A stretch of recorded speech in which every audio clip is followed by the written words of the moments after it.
Tonight we wander somewhere older than time and softer than dreams, to a place where sandals slapped cobblestones and emperors ruled with laurels, not alarm clocks.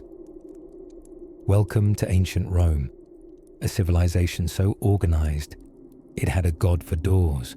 His name was Janus, thank you for asking, and a rigid schedule that made even the sun feel a little lazy. Stretch out your limbs like a reclining patrician in a marble atrium, and don't forget to press that like button before your eyelids press themselves, because our story begins, as all good stories do, with a rooster and a very grumpy senator. In Rome, the dies or day began at dawn, heralded not by the gentle trill of a smartphone alarm, but by the shrieking herald of poultry. The rooster, ever dramatic, was the ancient Italian snooze button. But unlike modern times, the Romans didn't get 5 more minutes. No. Morning was a sacred ritual. You rose not when you were ready, but when the city was. Rome, you see, was a place of schedule, order, and the occasional orgy, but mostly schedule. The typical Roman citizen, let's call him Gaius Maximus, which sounds very impressive and very average, would roll out of bed shortly after sunrise. Beds, by the way, were made of wood, with a mattress stuffed with straw, feathers, or hay, depending on your social class and how itchy you wanted to start your morning. The Romans did not believe in sleeping in. That was for barbarians, actors, and people with gout. A respectable man got up and got moving. No breakfast yet. First came salutatio, a rather awkward social dance where lesser citizens showed up at your doorstep to say hello and maybe ask for a favor, a loan, or your vote. These morning greeters were known as clientes, and Gaius Maximus, our sleepy hero, was expected to greet them in his toga, possibly with a polite smile and a soul craving 3 more hours of sleep. After the parade of favor seekers came the forum. This wasn't just a marketplace for trading olives and insults. The Roman forum was the buzzing heart of political drama, legal arguments, and deeply competitive oratory contests that mostly involved men shouting at each other in Latin while waving scrolls. But before our dear Gaius Maximus left his villa, he had to prepare. And here comes one of those weird little routines that feel deliciously ancient. The Roman morning toilette. There was no toothpaste, but they did have crushed oyster shells and mouse brains if you were feeling luxurious. For soap, they didn't use soap. Not really. Instead, they'd smear themselves with oil. Perfumed if they were fancy, or trying to impress a visiting aunt from Carthage. Then, they'd scrape it off with a curved tool called a strigil. That's right. Morning hygiene in Rome meant oiling yourself like a Caesar salad and then squeegeeing your body like a freshly waxed chariot. As for deodorant, pine resin, or crushed flowers, or just the belief that real Romans smell like marble and ambition. Once cleansed and toga draped, a process that required ungodly patience and, ideally, another pair of hands, Gaius would shuffle off to the forum. Walking briskly, of course. True Romans didn't dawdle. They strode. And ideally, they strode after a visit to the public latrine, a social experience in a way that might haunt your modern sensibilities. Imagine a long marble bench, shoulder to shoulder with your fellow citizens, all engaged in the morning, communing. These latrines were equipped with a tessorium, a communal sponge on a stick, soaked in vinegar and gently haunting your dreams. There was no privacy, only proximity and the mutual understanding that dignity was optional. Roman mornings weren't just about personal grooming or civic duties. They were small performances in the great theatre of Roman life. You had to look composed, smell moderately pleasant, and act as though hearing litigation at 8 a.m. brought you profound joy. And what about breakfast?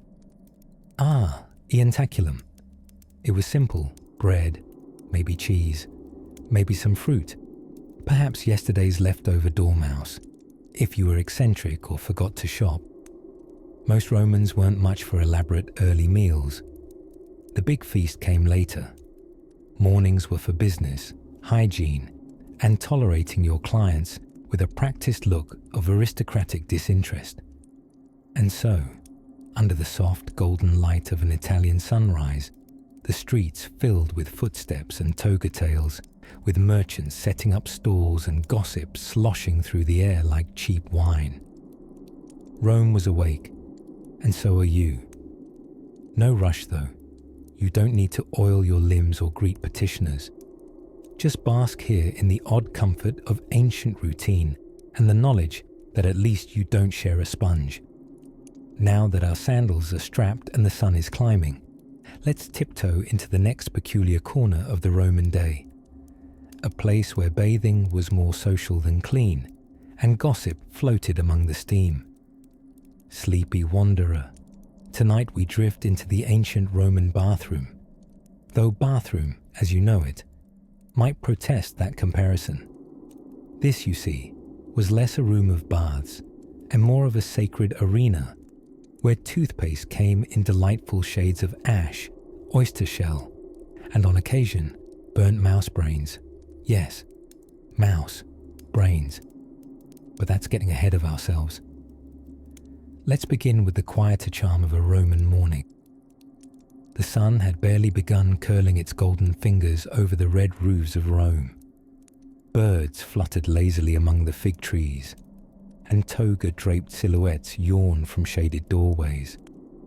Somewhere deep in a villa, nestled behind a fragrant courtyard of lavender and arguments about philosophy, a groggy Roman reached for their morning dental ritual. To us, dental hygiene involves toothpaste in cheerful little tubes and bristles of synthetic order. To the Romans, it was something else entirely. Their version of toothpaste was a dry, crackling powder made of crushed bones, charcoaled herbs, and ash, sometimes fused with a dash of honey for flavor, though whether this improved the experience is debatable. And if you were feeling particularly theatrical or upper class, you might employ a tool known as a dentiscalpium, essentially a small stick or bone often wrapped with linen. Imagine it, a sleepy Roman, bleary-eyed, gently scouring their molars with what is essentially flavored dust and fabric-wrapped twig. And why stop at bones and soot when there were so many other options? Oyster shells were ground into fine powders to scrape away plaque, or at least make sure your teeth matched your marble statues. Meanwhile, those with a slightly more macabre flair burned mouse brains, believing that the resulting paste held breath-freshening properties. Perhaps it did, or perhaps everyone simply kept a respectful distance. Of course, one cannot explore Roman daily rituals without acknowledging the role of peacock feathers. Not merely decorative, these plumed accessories occasionally doubled as ear-cleaning tools. Elegant, multifunctional, and suspiciously ticklish, a peacock feather was the preferred implement for those who believed health could be traced back to earwax. Whether it worked is unknown. But we do know a well-feathered ear was, at the very least, fashionable. The Romans had a wonderful tendency to blend practicality with a dash of vanity. Many used facial scrubs made of pumice stone dust and vinegar, yes, rocks and salad dressing. And don't worry, they didn't stop there. For those seeking that extra glow, it was common to apply a mask made of barley flour and butter. Some added fermented animal urine to the mix, which they believed had magical whitening effects on the teeth and skin. Soft wrinkle remedy or organic horror story. Scholars are still debating. To the Roman citizen, beauty was duty. A sculpted visage and clean teeth weren't just for seduction or self-admiration. They were signs of discipline, dignity, and devotion to the gods. Household mirrors made of polished bronze offered distorted reflections, like glancing at yourself mid-dream. Yet, even that murky image was enough to inspire a bit more mouse brain, paste, or ash polish before breakfast. In public baths, those steamy, echoing palaces of grooming and gossip, it wasn't uncommon to overhear spirited debates about tooth powders, hair oils, or eyebrow trends, all while a fellow Roman massaged olive oil into your back. Olive oil was the moisturizing darling of the empire, used for skin smoothing, hair shining, and sometimes, if the day got ambitious, as a very slippery shampoo. Of course, when Romans scrubbed themselves clean, the process didn't stop at mere washing. Enter the strigil, a curved metal scraper used after oiling the body. A trusted companion of bathhouse goers, it allowed Romans to scrape off not only dirt and oil, but also any stress clinging too tightly to the shoulders. Some even collected these skin lotion oil mixtures in little jars to be analysed, or occasionally reused. Personal care, it turns out, was occasionally a group project. It's all strangely cosy, isn't it? A world of soot-scrubbed smiles, peacock feather ears, and olive oil sheens illuminated by sunlight filtering through lattice windows. Their mornings started much like ours, with strange routines, quiet rituals, and an unrelenting hope that they wouldn't have to talk to anyone before noon. Now that your teeth are gleaming with ash and your ears whisper clean from feathered sweeps, let's tiptoe deeper into Roman life. Our next step, a place where wine was sipped for breakfast and spicy fish sauce covered everything. But for now, rest your limbs like a weary senator in a marble chaise. We'll continue when your dreams start smelling faintly of olives. Let's drift now into a quieter corner of ancient Rome, where the marble halls are sun-warmed. Olive oil is used liberally, but rarely for cooking, and cleanliness, well, isn't exactly next to godliness. In fact, it might be politely distant neighbours.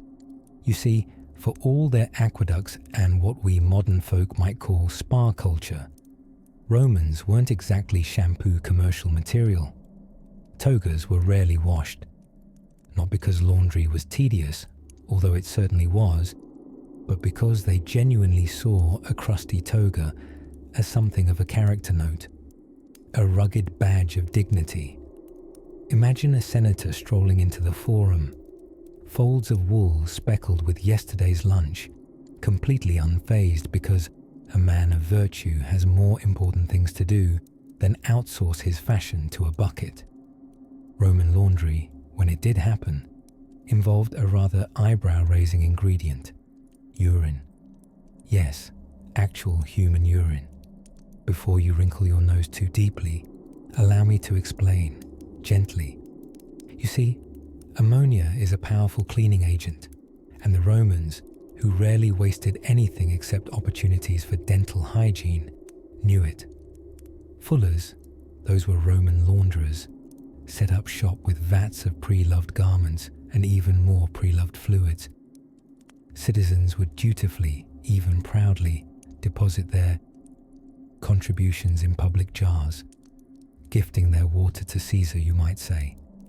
These jars were placed at street corners like community compost bins. One could relieve oneself in the name of civic cleanliness, which perhaps makes it the earliest known form of passive-aggressive neighborly cooperation.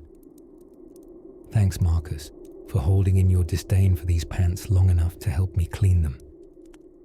Fullers would then stomp on the garments in urine-filled tubs with their bare feet.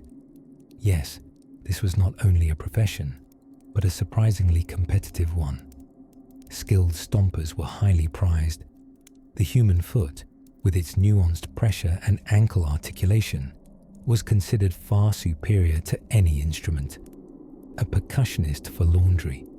And while you're imagining that, just know, it was a relatively stable job. There's always a toga needing a good squish. Of course, it wasn't all industrial-grade defunking. There was also philosophy involved in what we might call the Roman hygiene hierarchy. Stoics, for example, believed in physical simplicity, often going unwashed to demonstrate their detachment from earthly vanities. Smell like Socrates could have been a perfectly plausible advertising slogan, if only they had advertisers. Or for that matter, soap. Now, they did have basic soap-like substances. You could mix wood ash with animal fat and water, an ancient recipe, and one that smells as enchanting as it sounds. But this was not luxurious lather. This was the itch you learn to live with.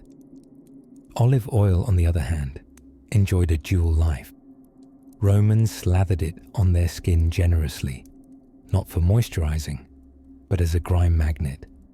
At the baths, you'd rub your naked body in olive oil, then scrape it off with a curved metal tool called a strigil. Dirt, sweat, the sorrow from your last poetry reading, it all came off in one glorious peel. These bathhouses, or thermae, were social hubs, not private retreats. Imagine dozens of your chatty neighbors, all lounging in varying degrees of toga undress, debating military tactics while discarding foot fungus. Nothing quite spices up a political discussion like a shared tepidarium and a communal wooden stool. But even regular bathing wasn't universal. In fact, the great Emperor Hadrian once issued stern warnings that young men were growing soft from indulging in too many steamy baths. Real Romans, he urged, needed grit, not steam. Possibly the only time in history someone has encouraged single-digit hygiene as a form of national strength. Still, Rome endured. Through scented oils, communal scraping, and the scatological ballet of the fullers, hygiene remained a flexible, often aromatic concept. And among it all, there were whispers of lavender and crushed thyme, horsehair brushes and volcanic pumice stones. Because even in the muddle of foot-squished togas, Romans sometimes paused for a touch of elegance, or at least abrasion. Now, as our thoughts drift toward quieter corridors of Roman life, let us wander gently into the cypress-scented shadows of the next peculiar ritual, where sleep perhaps found its earliest influences among featherless mattresses and overly vocal roosters. Let us drift now into the marble-scented corridors of Roman hygiene, where sandals shuffled across mosaic floors, and personal grooming met ancient superstition in a tender, slightly minty embrace. Imagine, you're strolling along the Via Appia on a crisp Roman morning, stopping by your local tonstrina, not just a barber shop, but a chattering sanctuary for shaves, gossip, and existential debates about whether socks with sandals are acceptable toga attire. They weren't, but tell that to Senator Maximus. Inside these vibrant little hubs of civilization, Roman citizens received more than clean shaves. The barbers were also dabblers in dentistry. That's right, your friendly neighborhood barber might tidy up your beard and then yank out a molar with the same philosophical ease. Dental practitioners in ancient Rome worked without anesthesia, of course. Just a wooden chair, a firm grip, and a prayer to Minerva. As the poet Martial once sarcastically praised a dentist for his velocitas, his speed, it seems that quickly was the only comfort available. Think of it as the Roman version of sedation. Get it over with before you even realize it happened, or just scream theatrically in Latin. That helped too. But Roman dental hygiene wasn't limited to emergency extractions. No, the Romans took great pride in oral freshness. After all, when your conversations include passionate political rants in the Senate, and intense philosophical whispers no one understands. Your breath best not smell like garum, the famous fermented fish sauce used on, well, everything. To that end, the Romans brushed their teeth, sort of. They didn't have synthetic bristles or ticklish electric toothbrushes. Instead, they used frayed twigs or rough cloth, along with a mixture that is, shall we say, unique. A common Roman toothpaste contained crushed bones, oyster shells, and sometimes, brace yourself, powdered mouse brains. Yes, what the formula lacked in subtlety, it made up for in ambition. And the pièce de résistance? Urine. Specifically Portuguese urine, by reputation the finest in the empire. It was widely believed to have whitening properties due to the ammonia it naturally contained. Roman poets even mocked people whose teeth were too white, implying they were slaves to the urine rinse trend. Beauty, as always, walked a strange and citrus-scented path. Perhaps you're wondering, did this actually work? Well, in a technical sense, yes.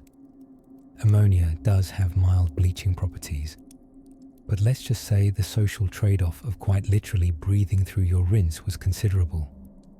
As for bad breath, the Romans were prepared with an arsenal of remedies.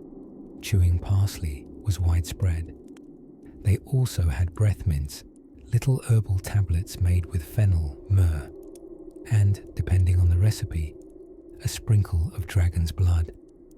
Before you get too excited, dragon's blood was not harvested from fire-breathing lizards of legend, but from the sap of the Dracaena tree.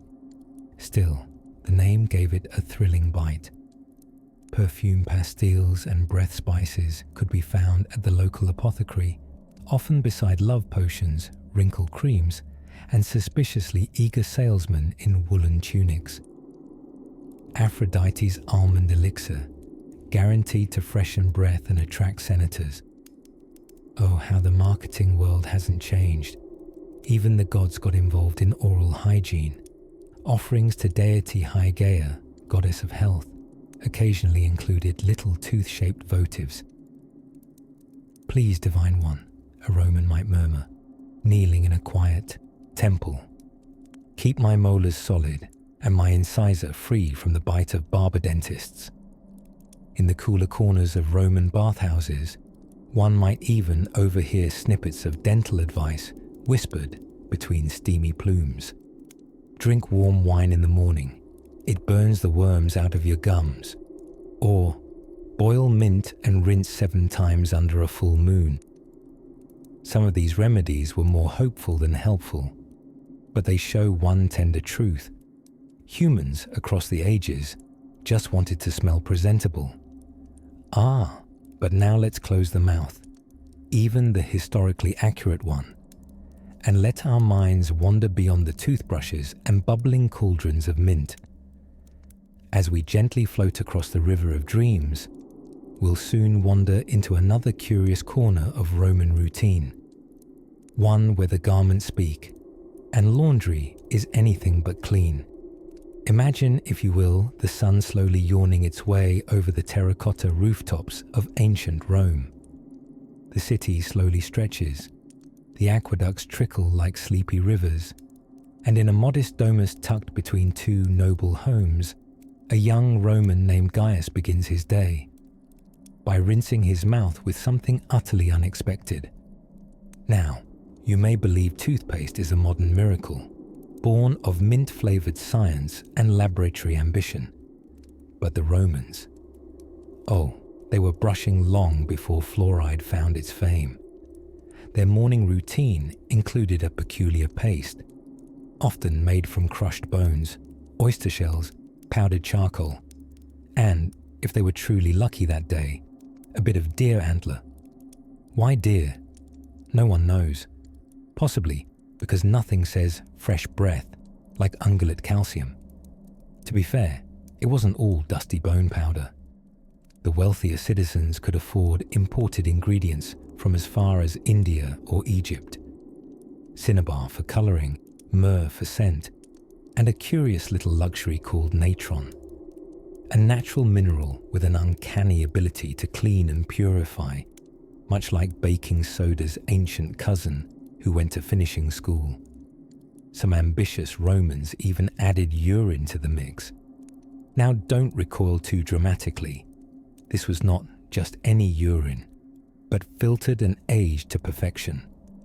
The ammonia helped whiten teeth, and while that might seem, shall we say, a bit unsettling to our modern sensibilities, it worked.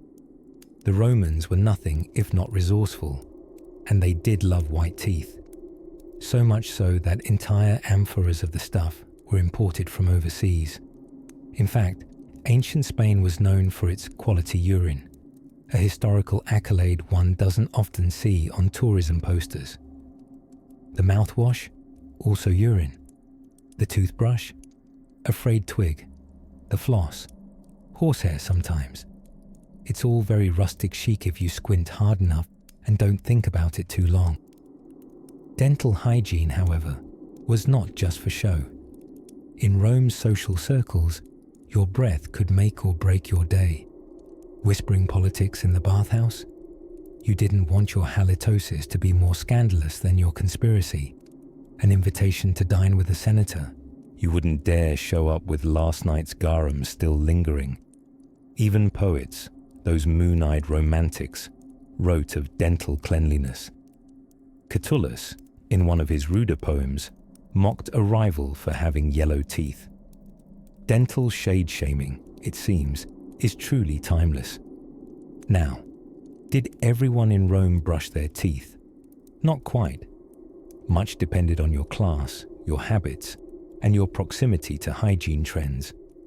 Gladiators, for instance, might have had less concern for plaque, what with the ever-present danger of being stabbed by tridents. Meanwhile, patrician women, ever the fashion setters, had entire beauty rituals to ensure their smiles rivaled the gleam of polished marble temples. What little we know of these rituals comes from scattered texts and the occasional archaeological treasure trove, like the well-preserved remains of a Roman chamber pot, suspiciously located right next to a stone pestle, stained with traces of, well, we'll spare you the details. Let's just say the debate continues among archaeologists about why anyone would store things in such unorthodox proximity. Yet it's strangely comforting, isn't it? To know that even 2,000 years ago, people worried about morning breath. They worried it might ruin a date, disrupt a Senate speech, or offend Jupiter himself. And while they didn't have gingivitis commercials chirping between their evening performances at the Colosseum, dentists did exist, of a kind.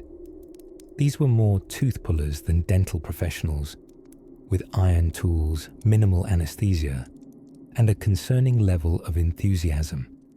If a tooth ached too badly, it was evicted from the mouth with all the ceremony of a troublesome tenant. But don't worry, this is a sleep story, and no dream should be disturbed by thoughts of Roman molars flying through the air.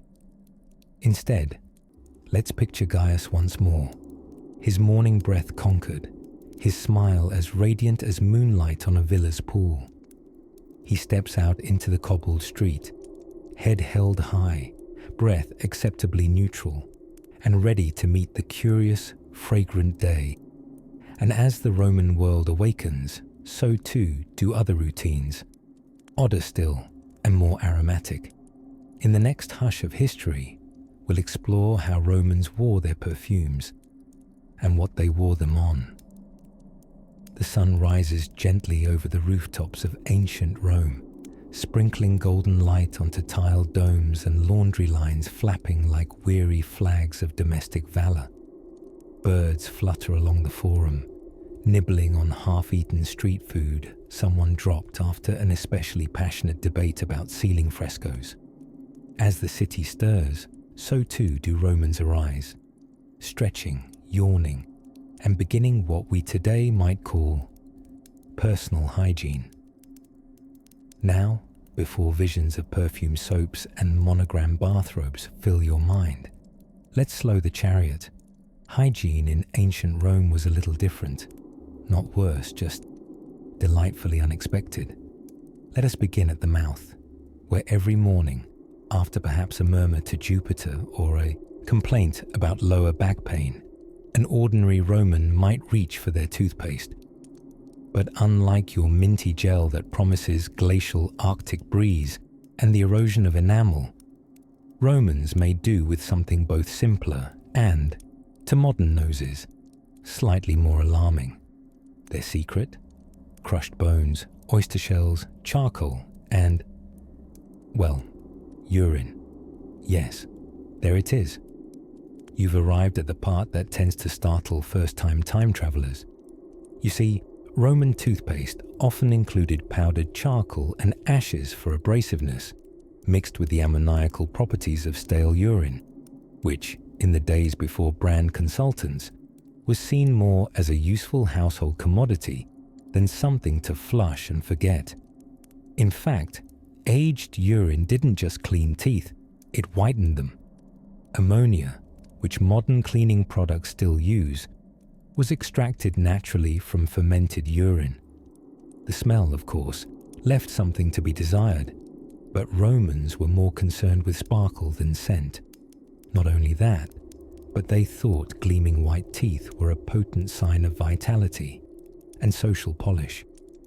So while the average patrician might wear the same tunic for days, their teeth could rival the marble columns in brightness, thanks to a little help from nature's less glamorous byproducts.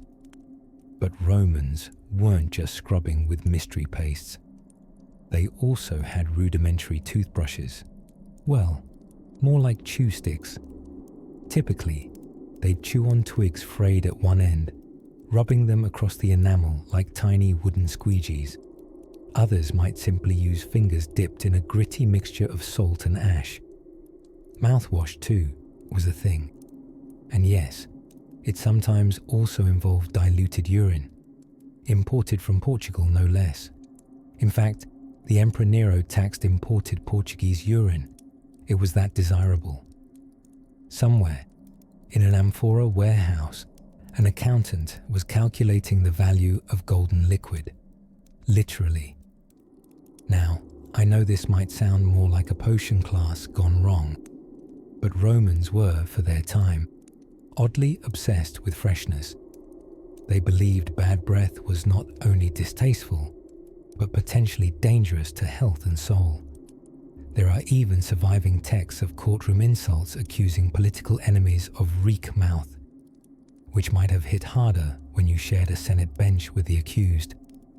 But amidst the chalk and ammonia, a more familiar routine brews, because while toothpaste may have smelled like mischief, Romans loved a good face wash.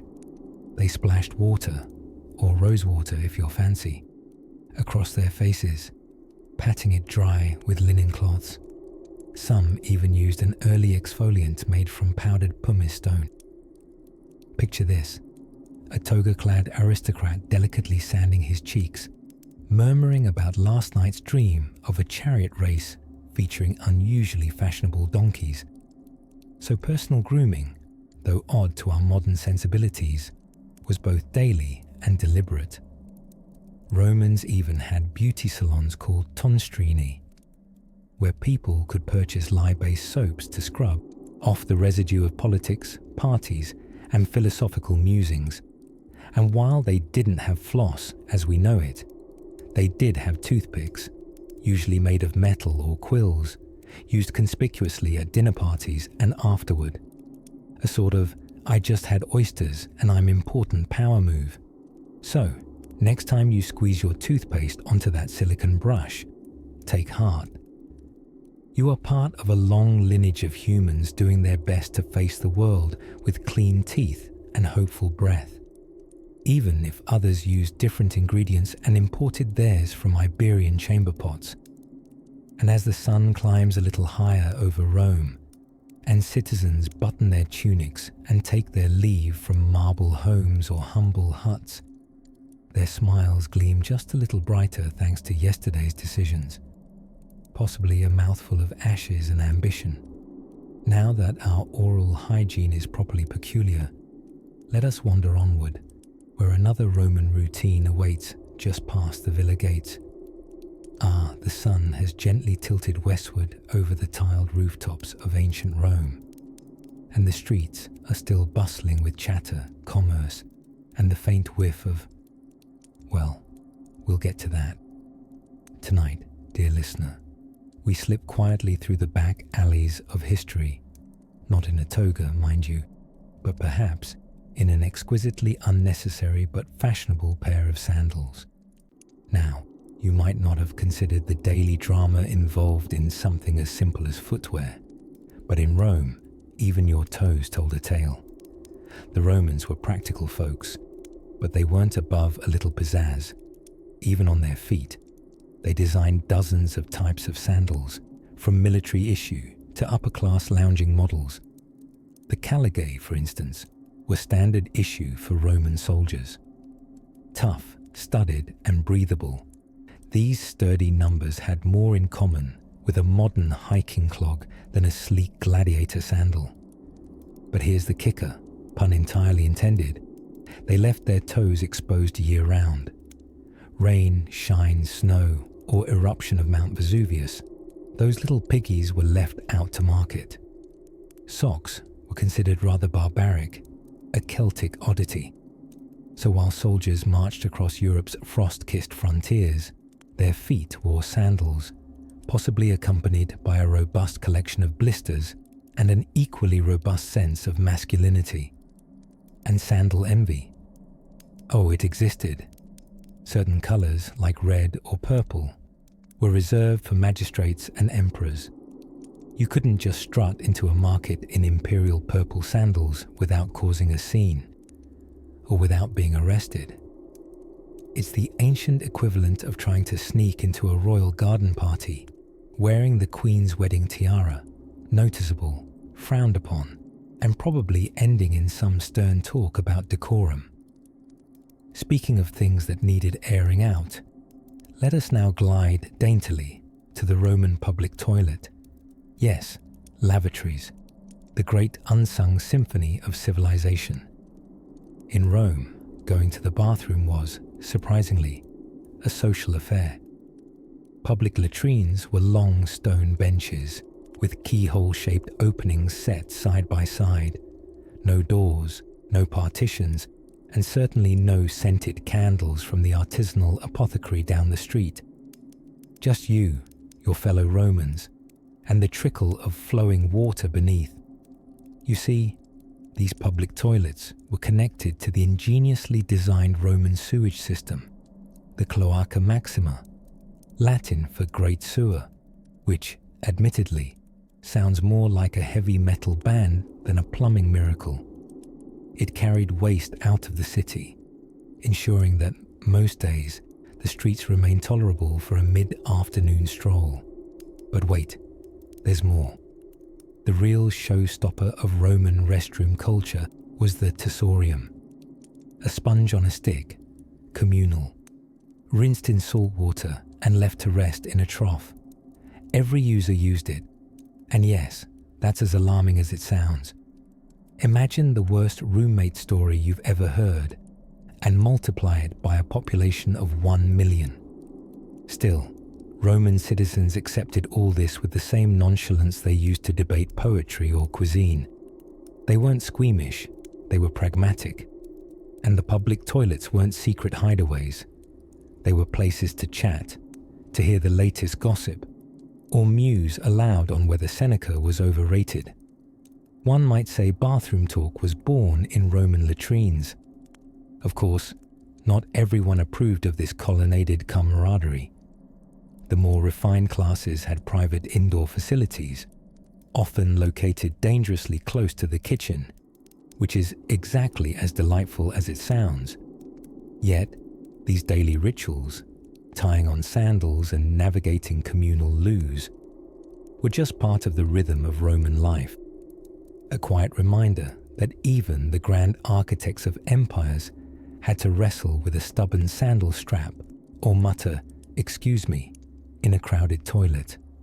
And so, As the city still hums beneath oil lamps and the clop of hooves on cobblestones fades into shadow, we lie back and let the sounds gently recede, perhaps imagining ourselves in an upper-class villa, where one's sponge is their own, and one's sandals are stitched from dyed leather and dreams. And just beyond the villa walls, as the night breeze rustles through olive trees and secrets of civilization stir in their marble slumber, another curious Roman habit awaits us. It too is strange. It too is oddly charming. Slip off your thoughts like a dusty sandal, dear listener. Chapter 8 is just around the colonnade. Picture, if you will, a sun-dappled Roman street around the second hour of the day, just after breakfast, but before philosophical debates become insufferable. The cobbles are warm beneath your feet, and around you, tunics sway in the breeze like linen sails on an empire that takes its grooming very seriously. And though it may surprise you, especially from a civilization famous for gladiators and conquest, Romans were oddly obsessed with their feet. Yes, somewhere between founding republics and naming entire months after themselves, the Romans developed a charming fixation with podiatric perfection. And tonight, nestled into your cozy corner of sleep, we're slipping into Roman sandals, or calci, if we want to impress a ghostly Latin teacher, and discovering the curious, meticulous etiquette that surrounded their daily foot care. First, let's appreciate the fashion. Roman shoes were not just a matter of covering your feet. They were a form of social Morse code. The higher your status, the fancier your footwear. Senators strutted around in rich black leather with wide straps and a knobbly little ivory crescent on the top, as if their toes needed a business card. Soldiers, on the other foot, pardon me, wore sturdy hobnailed sandals called caligae, which clinked and clicked as they marched. Think of it like the jingling of a medieval toolbar strapped to your ankle. In contrast, women varied their footwear depending on style, season, and sass level. But no matter the sandal, one universal truth remained. Romans could not abide a stinky foot. It seems hygiene extended far below the toga hem. Public bathhouses, as we'll discuss another time, were nearly foot fetishistic in their offerings. Pedicures weren't just luxury, they were routine maintenance. Pumice stones were frequently employed to slough off ancient calluses, and wealthy Romans kept slaves or servants solely for foot washing. A daily rite enacted with almost religious ceremony. Some even applied fragrant oils after washing, because if your feet smelled like lavender, your soul surely did too. And yes, to the surprise of sock skeptics everywhere, the Romans had them. They wore socks, not woolly winter ones with snowflakes, but light cloth wrappings called udons. These were tied around the feet with care and sometimes even color coordinated with sandals, suggesting that fashion faux pas weren't invented, merely inherited. Of course, style came with consequences. The empire didn't have orthopedic insoles or Dr. Scholl's commercials reminding civilians to "gellin like a felon." If you had a thorn in your heel, you consulted a physician, or at least someone with tweezers and low morals. Corns, bunions, even foot pain from hobnail traction. These were the wartime scars of daily walkabouts on Roman pavement, which, by the way, they built suspiciously well. Centuries later, those roads are still outlasting your neighbor's new driveway. Now, before you ask whether there was a god of feet, of course there was, sort of. Romans loved gods more than modern department stores love scented candles. While there wasn't a specific deity for bunions, the household spirits of health and cleanliness, like Salus and Hygeia, likely appreciated a citizen who scrubbed between his toes. Footwear was also steeped in symbolism. For example, during a Roman wedding, the bride removed her calce, symbolizing her transition into married life, and defeated generals stripped of their footwear marked the ultimate humiliation. Barefoot equals powerless, which seems quaint today until you try grocery shopping without shoes and realize they were onto something. And then we have the theatrical side of footwear. Actors wore platform shoes called coturni in tragic plays, because tragedy is always a few inches taller than comedy, quite literally in this case. These sky-high boots told audiences, prepare for tears, while comic actors wore flat sandals, signaling a lighter mood and probably steadier balance. So the next time you slip off your socks and sigh at the freedom of your unshod feet, remember the Romans. They, too, lived in a world where pebbles in shoes were grievous injustices, where the right sandal could elevate your standing, and where the art of washing one's soles might just cleanse a man's soul. Now, as sandals fall silent and torchlight fades along the sleepy forum, we loosen our own laces and wander slowly onto our next tale, where a curious Roman breakfast awaits, complete with olives, honey, and something slightly more fishy. As the moon hung like a ripe fig over the tiled rooftops of Rome, a quiet industry began to stir. Not the clatter of legionnaires or the chatter of Senate debates, but the gentle creaking of wooden doors and the low musical thud of kneading hands. For while most Romans slept, dreaming of gladiators or garum, there was a different breed of citizen already elbow-deep in flour. The bakers. Rome ran on bread, not in the poetic sense, but in the deeply literal one. The average Roman consumed somewhere between 1 and 2 pounds of bread daily. It wasn't just a favorite food, it was survival, cultural identity, and Tuesday lunch all rolled into one pleasantly charred loaf. But making all that bread required more than a chef's cap and a sourdough starter. It required a full-blown sleep-depriving routine that began in the middle of the night. Somewhere between the 3rd and 4th watch, or approximately the hour when even insomniac philosophers considered calling it a night, bakers lit their ovens with wood and elbowed their apprentices awake. The Roman oven, or fornax, was a rather sturdy thing, dome-shaped and made from brick or stone, usually lurking behind a shop, or in some cases, right in the middle of a bustling street. And while today's hipster bakeries boast of wood-fired goodness, these ovens were wood-fired because that was, well, the only fire. No #rustic here, pure practicality. By oil lamp light, they stirred dough in vast troughs. It was mixed from coarse wheat, sometimes barley or spelt, often with a gurgle of olive oil or a splash of sour wine if the boss was feeling experimental. There were no exact measurements. Recipes were passed down with bear-like gestures and a slap of the shoulder. Dough was tested by feel, a sort of ancient hands-on wisdom you couldn't scribble in wax. A remarkable share of this bread wasn't just for direct sale. In fact, the Roman state handed out free grain, or subsidized flour to citizens in a sort of early carby form of social welfare. This was the annona, and through it, the government ensured that bellies stayed full enough to keep riots theoretical rather than theatrical. Naturally, bread became political. A baker's oven was a mini-stage upon which the empire's stability sometimes depended. And yet, the bakers remained famously unglamorous. Most were former slaves or the sons of freedmen.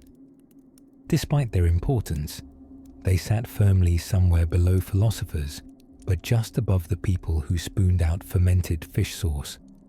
And so they toiled, baking loaves known as panis quadratus, round and scored into sections like a pie you forgot to eat. These loaves were designed for easy breaking and sharing, the models of practical socialism before such phrases existed. Rather charmingly, many bakers stamped their bread with their name or an identifying mark before baking, a kind of edible branding. Lucius's loaves might have been all the rage on a given morning. They didn't stop at simple bread either. Fancier types, such as panis siligineus, made with fine white flour, were for the wealthy. And yes, white bread was posh even 2 millennia ago. There were honeyed buns, sesame-crusted crusts, and even cheese-stuffed surprises. Let it be said, not all Roman cuisine was suspect. The real feat, though, was baking in a city packed tightly with humanity, fire-prone structures, and the occasional goat. Indeed, fires were such a problem in Rome that bakers had to obtain special permission to light their ovens. And woe betide the baker who overcooked his loaves and undercooked the neighborhood. And as dawn crept in on soft sandals across the city, the baker's job didn't quite end. He had to hoist his wares to his stall, or for lucky souls, send them off with boys in tunics to deliver around the district. Imagine being woken not by an alarm clock, but by the smell of crusty panis, still steaming in linen sacks. Then perhaps the baker might nap in a chair, head lolling gently toward floory knees, already dreading the next night's labor, but content that for today, Rome would not hunger. And now, as the bakery coals glow gently and the scent of ancient sourdough fades into the periwinkle light of early morning, we drift onward toward another peculiar routine, this one more waterlogged and involving a surprisingly social kind of hygiene. The gentle moonlight falls across ancient cobblestones, and the night deepens over a city that never knew flushable anything. Welcome to Rome, where marble gleamed, politics thundered, and sanitation. Well, let's talk about that. Let us drift together into one of the more spirited corners of daily Roman life, not glamorous like a senator's toga, nor glitzy like a gladiator's applause, but absolutely essential to human dignity and, as it turns out, to our historical amusement. Tonight, we delicately lower ourselves into the world of Roman public toilets. Yes, you heard that right. We've had our baths, we've sliced up garum, eaten reclining, and ceremoniously kissed slaves on the cheek. But now we must face facts. Even the mightiest empire in the world eventually had to go. Roman public latrines were marvelous feats of communal ingenuity and questionable privacy. Picture a long stone bench, smooth and cool, with keyhole-shaped openings carved at regular intervals. 20, sometimes 40 of them in a row. Beneath those modest circles, a pleasantly murmuring stream of water constantly flowing to carry everything away with an elegant sort of indifference. There were no stalls, no walls, no doors. It's important you understand, this was not a solitary affair. Communal bathrooms were exactly that, communal. You sat across from fellow citizens, discussed weather, elections, and whether it was a good day for figs, all while taking care of business. The Romans would have found our modern need for privacy adorably suspicious. Perhaps a faint harp plays in the background as we imagine Lucius Maximus, a well-fed wheat merchant, lowering himself with practiced grace onto one of these benches beside Publius, a half-awake baker with flour on his nose. "How's the wife?" grunts Lucius, scratching his belly. "Indignant," mutters Publius. "She found out I've been buying the expensive olives again." A pause. A splash. The water below continues its steady whisper. Now, no Roman loo tale is complete without the tussorium. Oh my. Prepare your imagination for one of history's most misunderstood cleaning devices. There was no toilet paper. Not yet. Instead, a communal stick with a sponge fixed to the end.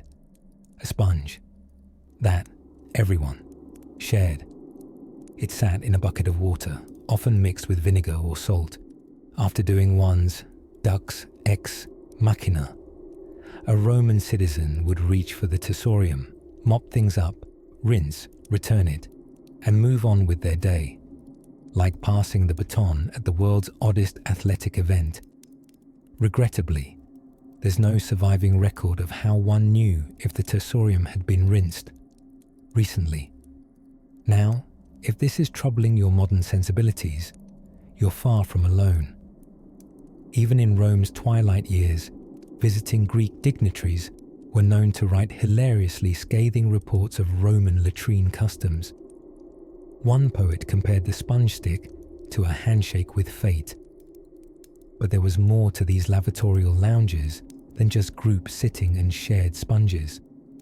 Romans viewed them as social centres, like cafes, but with less espresso and more exposure. News circulated, deals were struck. Gossip flowed even faster than the drainage system. Despite the open-air awkwardness, the Romans tried to keep things elegant. Some latrines had mosaic floors, frescoed walls, and even piped-in music. One still survives in Ostia Antica, with delicate sea-themed paintings and dolphin tiles. Because if there's a moment to be reminded of marine life, it's surely when squatting. Yet perhaps the most curious habit of all, some Romans carried their own sponges, discreet personal tessoria, tucked into little leather pouches, much like modern folk carry hand sanitizer or emotional baggage. Archaeologists have never recovered one intact, likely because even 2 millennia later, no one wanted to pick them up.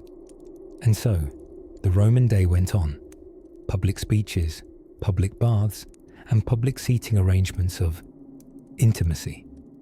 It was a time when even your bathroom break might include a political debate, fashion critique, or a flirtatious whisper from the next bench over. Practical, yes. Hygienic by ancient standards, certainly. But oh, what a place for conversation. So let us leave the latrine now, slowly, dusting off our sandals, and nodding politely to Lucius and Publius, who remain philosophically seated, arguing about the quality of this year's garum batch. After all, we've places to go, subtler secrets to ponder, dreams to drowse into. For what lies gently ahead is not carved from stone, but poured from pottery. As we drift toward the curious routines of Roman drinking vessels and their picky owners, let us drift now into a quieter corner of Roman life, where hustle paused, sandals slipped off, and conversation hushed into a drowsy hush. We are, dear dreamer, arriving squarely in the middle of the Roman day, known as the hora sexta, or the 6th hour. That's right, it's nap time. Far from being an indulgent modern luxury, or shall we say, the holy grail of Sunday afternoons, midday rest was practically a civic duty in ancient Rome. When the sun reached its apex and the cobbled streets shimmered like golden scales, the city would slow to the lazy pace of a cat sunning itself on a windowsill. Shops shuttered. Hammers paused mid-swing. Even the Senate, that bastion of egos and oratory, might briefly surrender to silence. Romans, you see, were luxuriantly practical. They understood the need to hit the pause button right when the Mediterranean heat turned everything into a warm soup of sweat and bad decisions. And thus, the siesta. Now, this wasn't your slapdash desk nap or your phone faceplant while watching gladiator TikToks. No, Romans took their rest seriously. Wealthier citizens even had designated cubiculum, a private nap chamber, complete with heavy curtains, a plush couch, and the distinct honor of having absolutely nothing required of them for at least an hour, or 2, or 3, depending on how persuasive your wine had been at lunch. And speaking of lunch, the nap often followed the prandium, a light midday meal.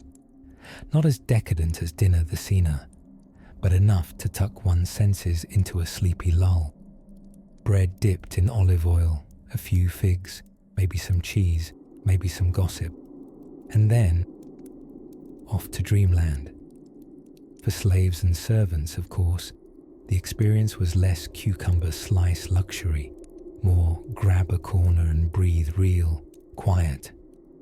Still, even the working classes often enjoyed a bit of respite during the hottest hours. The rhythm of Roman life flowed around the midday nap, like the Tiber around a sandal. Everyone just knew. Nothing too important happened at Hora Sexta. Unless, of course, your equal was Julius Caesar, and your to-do list said, cross the Rubicon. Now, before you think everyone was just snoozing like dormice in a pottery kiln, some Roman intellectuals used the siesta for a more productive brand of rest. People like Seneca or Cicero might sprawl across their couches pretending to nap, when in truth, they were chewing through moral paradoxes in their minds like sleepy philosophers in togas. Can one both be asleep and awake in the soul? They might ask. Probably overthinking it, probably still a bit tipsy from lunch, but noble nonetheless. There's something soothingly human about the fact that some of the most powerful people in history regularly curled up like children for a drowsy intermission. Not even the sharpest senator or sternest centurion dared defy the demands of a full belly and a sun-soaked afternoon. It was as if the entire empire tiptoed through the hottest hour, wrapped in a brief, delicious quiet. Even emperors embraced it. Augustus, that famously efficient founder of the empire, was known to sneak in a snooze after lunch. Pliny the Elder practically demanded it, his writings noting mid-afternoon rest as part of a well-disciplined intellectual routine. No mess, no guests, just a brain reset in the middle of one's civic conquests. Unfortunately, not all Romans respected the sanctity of nap time. The poet Martial, master of witty complaint, fussed about the sudden clattering of delivery carts jolting him from his post-lunch peace. In one scathing little verse, he scolds a guy next door for making enough racket to wake the dead, and worse, sleeping Romans. Grave insult that. Perhaps the ancient version of being the one mowing your lawn during everyone else's nap. And while sleep may have been the goal, the dreams themselves, ethereal, funny things. Romans believed midday sleep invited a certain kind of dream, visions sent by gods, or glimpses into hidden truths. These weren't your standard showed up to the forum without your toga kind of dreams. These were divine hints, poetic nudges, or, at minimum, an excuse to spend 5 more minutes beneath the linen sheets. Nowadays, we call it taking a break, but to the Romans, it was a rhythm in the very architecture of their day, a kind of social contract between the sun and the sleep-deprived. Let's linger here a while, in that quiet, golden moment, just after the last fig and before the world returns. Let your eyes drift with the curtains, your breath slow like the beating of a Roman sundial's shadow. And when you're ready, simply shuffle the dust of dreams from your feet as we step softly into the next odd little wonder of Roman daily life. Let's slip now into the soft folds of fabric, ancient Roman fabric of course, and nestle into a world where getting dressed meant wrestling with wool, status anxiety, and precisely 18 feet of cloth. Yes, dear listener, tonight's chapter is about Roman clothing. Not quite the wild feathers of a peacock, not exactly the simplicity of pajamas. but with their own quirks and layers of drama. To be Roman was, first and foremost, to be enveloped in linen and wool, in symbolism, and often a great deal of sweat. The toga, that most Roman of garments, was not merely a way to keep warm, but a draped declaration. A toga was sort of the ancient world's version of a three-piece power suit. If your suit required a personal valet and 3 YouTube tutorials just to get into. Now, the Roman male citizen, yes, only citizens could wear the toga, would wrap himself in this colossal crescent of wool, roughly the size of a dining room tablecloth, slung artfully around the body with the flair of a tired burrito. But looking effortless was anything but. One wrong flick, and you could expose a knee or worse, disturb the delicate folds that shouted, "Senator," rather than stumbled into laundry day. The toga came in breeds, like dogs, but far less interactive. The toga virilis, or toga of manhood, was a creamy white. It was gifted to boys at about 16, marking their Roman debut, sort of like graduating to adulthood, but with fewer speeches and more parental panicking over sweat stains. The toga praetexta had a snazzy purple border and was worn by magistrates and some highborn children. Nothing says, "I'm 6 but elite," quite like a purple hem. Then there was the toga candida, bleached to an eye-watering white and worn by office-seeking politicians. The phrase candidate, in fact, comes from this blinding audition outfit. Citizens literally bleach themselves into public favor. Today's equivalent might be glamming up on LinkedIn, if LinkedIn involved 20 layers of wool and rumored insincerity. But let's not forget the Roman women. For all their togaless practicality, Roman girls had their own wardrobe woes. The stola, a long column-like dress, swept down to the ankles and was typically worn over a tunic. It was modest, draping, and posed the quintessential challenge: how to climb stairs in full dignity while wearing what amounts to a flowing linen burrito. Accessories, of course, made the outfit. Brooches and pins called fibulae held things in place, but also served as fashion statements. Imagine a safety pin dipped in empire-worthy gravitas. And shoes. The Romans wore calcae, oddly shaped leather shoes with laces, best described as sandals' older, grumpier cousins. Now, hygiene was not just a bathhouse affair. Romans took their body odors seriously. Some even wore perfume sachets stitched inside their clothes. Think of it as proto-febreze, sewn directly into your sleeves. The elite sported layered perfumes named after their place of origin: Nardinum from India, Myrum from Arabia, and wore them proudly, like scented shoulder pads. But clothes weren't merely practical or impractical. They were visual shorthand for everything you were and everyone you weren't. Freedmen, for example, who had formerly been enslaved, wore a distinctive cap called a pileus to mark their new status: soft, rounded, and unmistakably celebratory. It made them stand out, almost like a walking exclamation point of freedom. And slaves? Well, they wore what they were given, usually rougher tunics, simpler cloth, less of everything. Their clothing existed only to function and to remind everyone where they stood. No stolas, no togas, not even a waistband to complain about. Strangely enough, even though the toga was the star of the Roman wardrobe, most Romans didn't wear it often. It was hot, it was hard to walk in, and heaven forbid you had to chase a rogue chicken through the forum.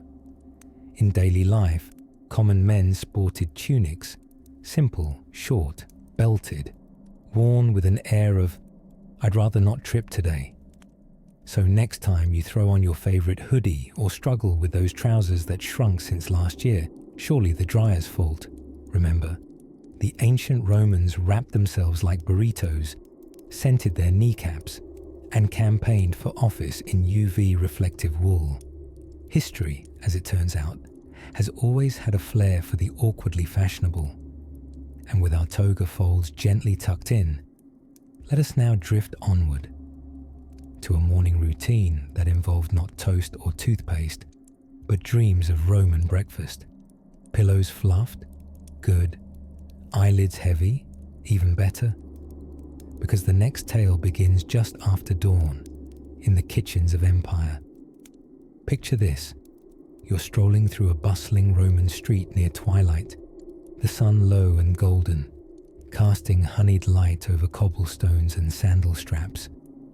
A warm breeze smells faintly of herbs, sweat, and something fried. Your toga is artfully draped. Not that you tied it yourself. You're on the hunt for dinner, and like countless other Romans, you're not cooking tonight, because why cook when you have thermopolia? These were the ancient Roman equivalent of fast food joints. Tiny shops crammed into narrow street corners with steaming pots sunk into marble counters. Food was sold piping hot, savory, and suspiciously fast. Think of them as the love child of a tavern and a soup stand, with a sprinkle of Mediterranean mystery. The name Thermopolium literally means a place where something hot is sold. Cozy, right? Romans, especially the plebeian crowd without kitchens, would flock here at meal times, drawn in by the steam wafting from terracotta jars called dolia. You might choose a ladle of boiled lentils spiced finely with garum, more on that delightful fish sauce soon, or a bit of pork rind stew with questionable texture, but an undeniably nostalgic taste. In Pompeii alone, archaeologists have found over 80 of these takeaway booths. Fast food was not just convenient, it was practically essential for urban survival. Most middle and lower class Roman homes didn't have a hearth big enough to roast a chicken, let alone host a 7-course cena. So little Roman Lucius, after a long day of dodging political unrest and brushing mosaic floors, would snag a bowl of something warm on his way home, quite possibly eaten with a wooden spoon or, if he was particularly time-pressed, just slurped right out of the bowl while standing on Via dell'Abbondanza. Picture an ancient drive-through without horses. Interestingly, there wasn't much in the way of consumer choice here. No menus scrawled in charcoal, no cheerful, "Would you like olive oil with that?" Employees, or perhaps the vendor's teenage nephew, would scoop out whatever was simmering, pour a rustic wine to go, and maybe wink if you tipped a sestertius or two. But this chapter wouldn't be complete without the truly odd detail. Some Romans thought it was perfectly acceptable to eat food lying down, not just during dinner parties with their famous reclining couches and togas tucked just so. But sometimes you might find people so relaxed about nourishment that they flopped sideways and nibbled bits of bread and honey as if the art of digestion required lounging. And that brings us to Roman utensils, or frequently the lack thereof. Yes, they had spoons. Cochlearia, delicate things fashioned from bone, bronze or silver, depending on your income bracket and how much you liked grape jelly. The other end was often pointy, meant for spearing snails. Pleasant thought, isn't it? You'll never look at a teaspoon quite the same way. Forks existed too, but they were mostly for cooking or ritual, not feeding. Fingers did most of the heavy lifting. In upper-class circles, licking your fingers might have been a gentle scandal, unless you were Augustus or the family cat. Now, this culinary scene wouldn't be complete without acknowledging garum. The Roman condiment many historians refer to as fermented fish sauce with ambition. It was made by allowing fish intestines and pieces to marinate, or fester depending on your optimism, in brine until the mixture oozed an aromatic liquid. That liquid was garum, bottled and beloved. If you were posh, you bought top-tier batches from Spain. If you were practical, anything soggy and fishy would do. Garum was on everything, from meats to fruit. They were an adventurous people. Dining out Roman style was therefore a full sensory experience. You smelled the stew before you saw it. You took awkward mouthfuls at a marble counter while chatting about chariot races. You fought off a pigeon or two, and maybe, just maybe, shared your meal with the neighborhood cat, who definitely looked like she paid taxes. By the end of the evening, your belly is full, your hands scented with garlic and ambition, and your sandals sticky from grape must. It's not glamorous, but it's comfort. Warm, messy, and familiar. Now, as torches are lit across quieting streets and the moon hums above tiled rooftops, let's drift to another little Roman peculiarity, one that lives in their public spaces, carved in stone and whispered between walls. Let's softly tiptoe toward communal bathrooms. Yes, we'll go where the empire sat, united in silence and marble. Now we drift gently into warmer waters, quite literally. Imagine warm steam curling upward like ancient whispers, the scent of oils and other things lingering in the air. We're entering the Roman bathhouse, where skin was steamed, bodies were scrubbed, and societal norms took a small holiday. The Roman bath wasn't just a place for hygiene, it was an essential part of daily life. A ritual, a rendezvous, and occasionally a roast. Citizens of all classes, from toga-clad senators to fishmongers with sandal tans, would gather at local thermae, communal bathhouses that doubled as spas, gyms, libraries, food courts, and unintentional percussion ensembles of indigestion. More on that in a moment. Your bath journey, back in the 1st century CE, might begin sometime after the 9th hour, roughly 3 p.m. by our clocks. You'd wiggle into the apoditerium, the changing room, often handing your clothes to a slightly judgmental slave who'd guard or misplace them.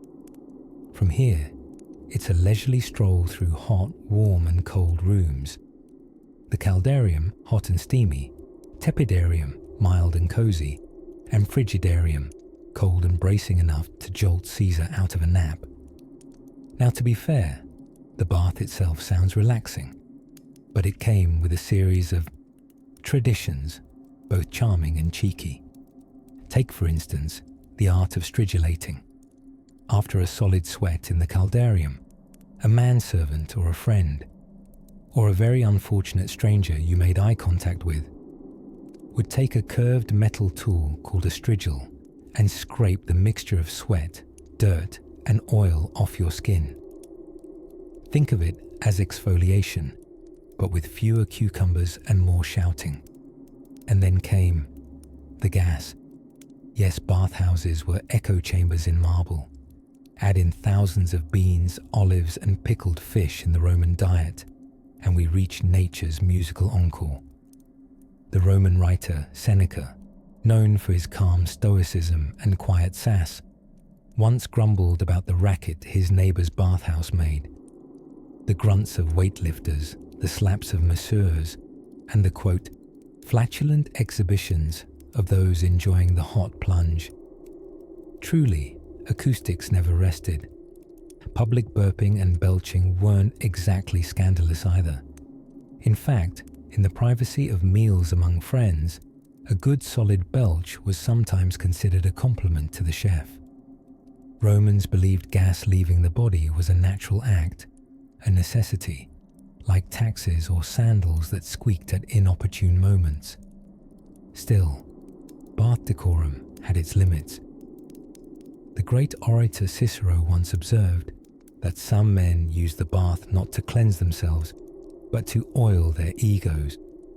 Indeed, some came to strut like peacocks, revealing more ambition than fabric, especially in the Caldarium mist. Despite all of this spectacle, the baths were also where deals were struck, poems were recited, and gossip flowed thicker than bath oil. You might overhear a whispered verdict from a courtroom, or catch wind, ahem, of an upcoming Senate scandal. And amid all this, you'd find the bathhouse attendants, the unsung scrapers, servers, and steam boys, who worked tirelessly for a coin or two, often managing more bodily substances than any human deserves. Lest we paint it all in humorous hues, Roman bathhouses were architectural wonders too. Intricate mosaics underfoot, domed ceilings perforated to let in shafts of divine sunlight, and water systems so advanced they could fill a room-sized hot tub faster than you can say Aqua Claudia. But even paradise had its problems. The water, shared and recycled, often became a mosaic of its own, containing traces of oils, dirt, and possibly a senator's regret. Some philosophers warned against the baths altogether, not for moral reasons, but because a tepid splash to the face might provoke an existential crisis. Still, each evening, thousands of Romans filed in to sud, soak, and socialize in what was equal parts cleansing and community theatre. And as night fell, they'd emerge pruned, perfumed, and perhaps a little gassier than before. So next time you're in your steamy bathroom, humming off-key and wiping fog from the mirror, remember, you're channeling 2,000 years of tradition. Just maybe give it a moment before you invite a senator in. Now, as Roman steam fades into dream mist, let's slip quietly from the bathhouse marble to a peculiar daily ritual that required far less steam, but far more wax. Imagine, if you will, the morning mist curling through cobbled alleys of ancient Rome, as it often did, like a shy cat weaving between the sandals of toga-clad citizens. As the sun stretched across terracotta roofs, there was one common destination for the weary senator, the sweaty labourer, and the gossip-hungry matron alike: the public baths. Now don't picture a quick shower or a lonely dip. Oh no, Roman bathing was less about hygiene and more about harmony, hot gossip, and strangely satisfying rituals involving olive oil and scraping tools. Let's drift toward one of the grandest bathhouses, the baths of Caracalla. Close your eyes and smell warm stone, blazing eucalyptus, and the distant scent of hope someone remembered to scrub their feet before sitting next to you in the tepidarium. The Roman day often began at the Forum, but it settled into soothing tempo here, among marble columns and steaming pools. The Romans didn't bathe simply to clean themselves. They bathed to belong. Bathing was as much a group activity as a gladiator match, but significantly less stabby. Upon entering, patrons were greeted by the apoditerium, the changing room. This wasn't just rows of cubbies and lockers. No, it was an architectural embrace.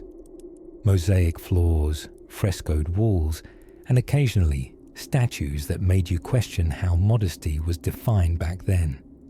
Here, visitors would strip down and place their belongings in little cubbies, watched over by an attendant, unless, of course, they were visited by the lesser-known Roman deity of pilfering, Pickpocketus Maximus. Then came the oil. You see, Romans didn't use soap. Soap was for barbarians. True Romans preferred a good layer of olive oil massaged onto their skin, allowing it to marinate gently in the heat like a well-seasoned roast. After a relaxing unwinding, enter the strigul, a curved metal scraper used to remove the oil, sweat, and whatever else was lingering from the previous day's chariot fumes. A towel. Too conventional. The Romans opted for exfoliation with a side of slight medieval discomfort. From there, one might proceed to the caldarium, the hot bath, misty and dim, where whispers mingled with steam. Here, Romans sat and sweated, discussed politics, traded horse racing tips, and sometimes, if the temperature was just right, hallucinated mildly about the Republic returning. Then came the tepidarium, the warm bath, which was something akin to a human stew, composed of relaxed sighs and slowly unraveling thoughts. Drift in, sore muscles floating, and hear the gentle Latin phrase, quid novi? What's new? Murmured again and again like a mantra. After, there was the frigidarium, a cold plunge, a wake-up splash, the Roman version of yelling carpe diem into an ice bucket. They would dunk themselves into chilling pools to close their pores, awaken the senses, and perhaps test the loyalty of their shriveled courage. But the bathing experience was far more than aquatic. These bathhouses were cultural campuses. They included libraries, gardens, food vendors, and even philosophers giving impromptu lectures no one requested. You could spend your entire afternoon within these echoing halls, and many did. Even the emperors weren't above a good soak. Marcus Aurelius is rumored to have composed some of his meditations in the steam, possibly while wrinkling softly like an overcooked raisin in the caldarium. And Emperor Hadrian supposedly redesigned some portions of the baths himself. Imagine an emperor with a tape measure and a grudge against small locker rooms. Of course, bath time wasn't without its ruffled towels. Social rules were involved. For example, slaves bathed separately, and it was considered unsanitary and frankly rude to jump into the pool without oiling and scraping first. Dio Cassius even records an argument between senators over who had more right to the corner with the best light near the tepidarium. Presumably, the debate ended with a very passive-aggressive splash. But outside these gentle waters was a world of chaos, chariots hurtling, chamber pots emptying from windows, soldiers drilling. Inside, everything slowed to a serene gurgle. The bathhouse carried the beat of the city's heart, but softened it, like music heard through half-closed doors. And so, the Romans washed themselves in oil and hot tempers, beneath mosaics of gods and mortal blunders. Their daily bath, somewhere between wellness ritual and warm-blooded opera, was an unsurprising center of their lives. For even in the empire of iron and legion, nothing could compete with a good soak and a particularly juicy piece of Senate gossip. But the sun has dipped behind the Palatine Hill, and you can almost hear the dripping echoes of the last bather leaving the frigidarium, footsteps fading into twilight. Let's follow them quietly now, as we wander on toward another curious piece of Roman life, a place even stranger, and perhaps a little smellier. If you've ever tiptoed into the kitchen at midnight for a cheeky bite of cheese or that last elusive cookie, you already share something profound with ancient Rome. No, not a toga. Although, wouldn't that be a look for your fridge adventures? But rather, the Romans too had their secret cravings, their odd tastes, and their nocturnal nibblings. And just like us, they formed rituals, not just meals, but ceremonies of noshing. Welcome, friend, to the dimly lit world of Roman snacking. Now, Roman cuisine wasn't all feasts under laurel trees and frescoed ceilings. It had its quieter moments too. And snacking was more than sustenance. It was part identity, part entertainment, part digestive strategy. The sun-warmed stones of the Forum may have cooled by dusk, but appetites rarely slept. Let's begin with a startling centerpiece of Roman culinary life: garum. Imagine a pungent fish sauce, aged under the Mediterranean sun, created by fermenting fish guts with salt in open vats. Yes, that's right. Fish guts, lovingly marinated by time and temperature. Garum was to the Romans what ketchup is to a modern diner.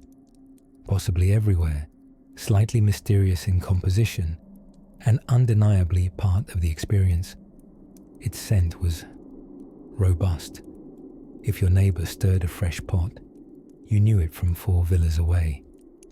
But Romans didn't just guzzle garum straight from the amphora, although who knows what happened at wild dinner parties. They drizzled it over almost everything.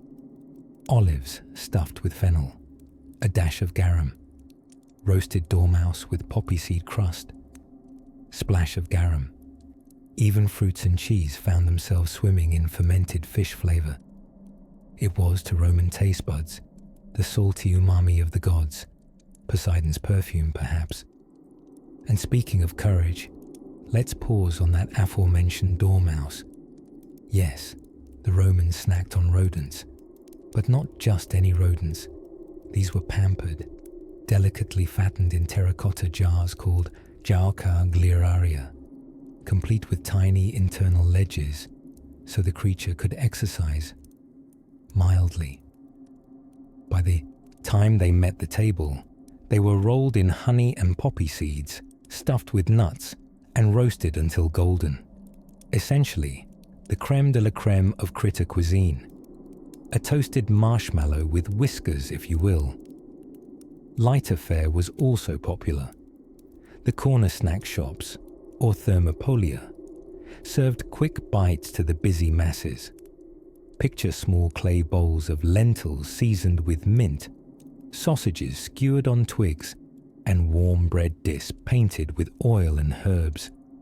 They sold mulled wine in clay cups and little honey-smeared pancakes for sweet tooths escaping the forum shops. Think of them as the original food trucks, minus the wheels and social media accounts. We mustn't forget the Roman nut obsession.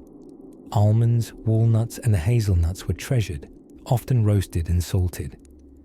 Children played games to win them.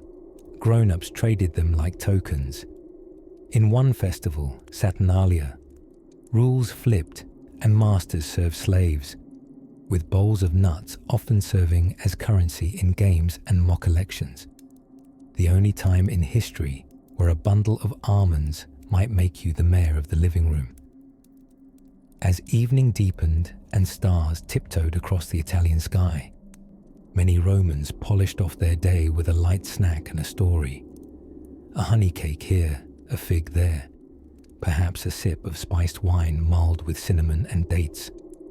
Slaves and senators alike knew the soothing power of a warm mouthful and a quiet tale. Some even believed that certain herbs in evening snacks, like lavender or anise, helped soothe dreams and settle spirits. A poor man's lullaby baked into barley. So next time you nibble on a midnight pretzel or dip a cracker absent-mindedly while drifting off on the couch, remember, you are in noble company. Somewhere, in an ancient triclinium softly lit by olive oil lamps, a Roman is doing nearly the same. Perhaps with a roasted lark in hand, perhaps with garum-streaked fingers, but always with that shared secret hunger of night. Now gently we rise from our tiled mosaic beneath the stars, wiping garum from our dreams and brushing poppy seeds from our thoughts. For strange as these snacks may sound, the next Roman routine takes us into the realm of footwear. Yes, how the ancients dressed their feet might surprise you more than a honey-dipped dormouse. Let us walk there together, quietly, one soft sandal step at a time. Ah, there it is, the soft golden sun rising over the terracotta rooftops of Rome, lighting up the day like a stage manager flicking on the overhead lamps. And all across the eternal city, Romans were stirring, just in time to nap again. Now, before we drift gently into their uniquely wobbly version of work-life balance, let me whisper a word into your dreams. Subletitia. That's Latin for Well, nothing really. I made it up. But don't worry. Romans loved taking liberties with schedules just as much as I do with etymology. You see, while modern humans cram their calendars tighter than a senator's toga in July, ancient Romans approached their days with the elegance of a dozing cat.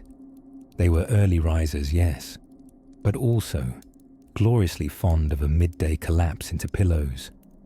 The Roman day was carved, not by hours, but by light and shadow. They used something called a sundial. You might have heard of it. It's like a wristwatch, except carved from stone and roughly the size of a pizza table. Romans would carry portable sundials around, trying to decipher the time while simultaneously shading their eyes from the very sun that powered them. Now imagine this. Marcus, a mid-level Roman scribe, squinting at his pocket sundial, trying to figure out if it's hora sexta, the 6th hour after sunrise, because that's when the real magic happened. That's when nap time began. Yes, dear listener, the Romans invented the siesta, and they didn't whisper about it like a guilty secret. They put it right in the middle of the day, like a cheese wheel on a banquet table. From about noon to 2 o'clock, the city slowed to a purr. Shops closed. Hammers stopped. Even senators didn't argue quite so loudly. But the day wasn't all naps and warm olives. Romans scheduled nearly everything like a theatre production. There was a designated time to bathe, to eat, to gesture dramatically during conversations, and, believe it or not, to sneeze. Sneezing was considered quite the social event. There was actually a routine. If you heard someone sneeze, you didn't just ignore it. You shouted salve or bene tibi, which loosely translates to hurrah, you're not dead. The origins of our modern bless you, deeply, comically Roman. Seneca the Younger, a philosopher with the soul of a sleep-deprived poet, wrote letters complaining about street noise, vendors hollering, bakers banging their trays, and that eternal sneezer next door. Romans thought sneezing expelled evil spirits, which made for awkward elevator rides, if they had elevators. Speaking of spirit expelling, I'd be remiss not to mention another curious routine: mid-afternoon wine tasting. Roman society was unusually thick with wine, often watered down or spiced, but ever present. One might sip diluted Merlot while reading scrolls about the gallbladder. Because why not? But don't let the wine lull you into thinking the Romans were lazy. Oh no, they were productive, just not urgently. So, their schedules followed the sun, but their pace followed the soul. They understood that thinking required time, that rest was honorable, and that some matters were best resolved after a light lunch and 2 figs. There was even a special word, otium, meaning leisure, but not idle laziness, noble leisure. Time to write a poem, discuss geometry, or just stare contemplatively into a fountain while holding a tiny dog. Otium was the opposite of negotium, which meant business. That checks out semantically, doesn't it? Negotium, as in not leisure. It's the Latin equivalent of Monday.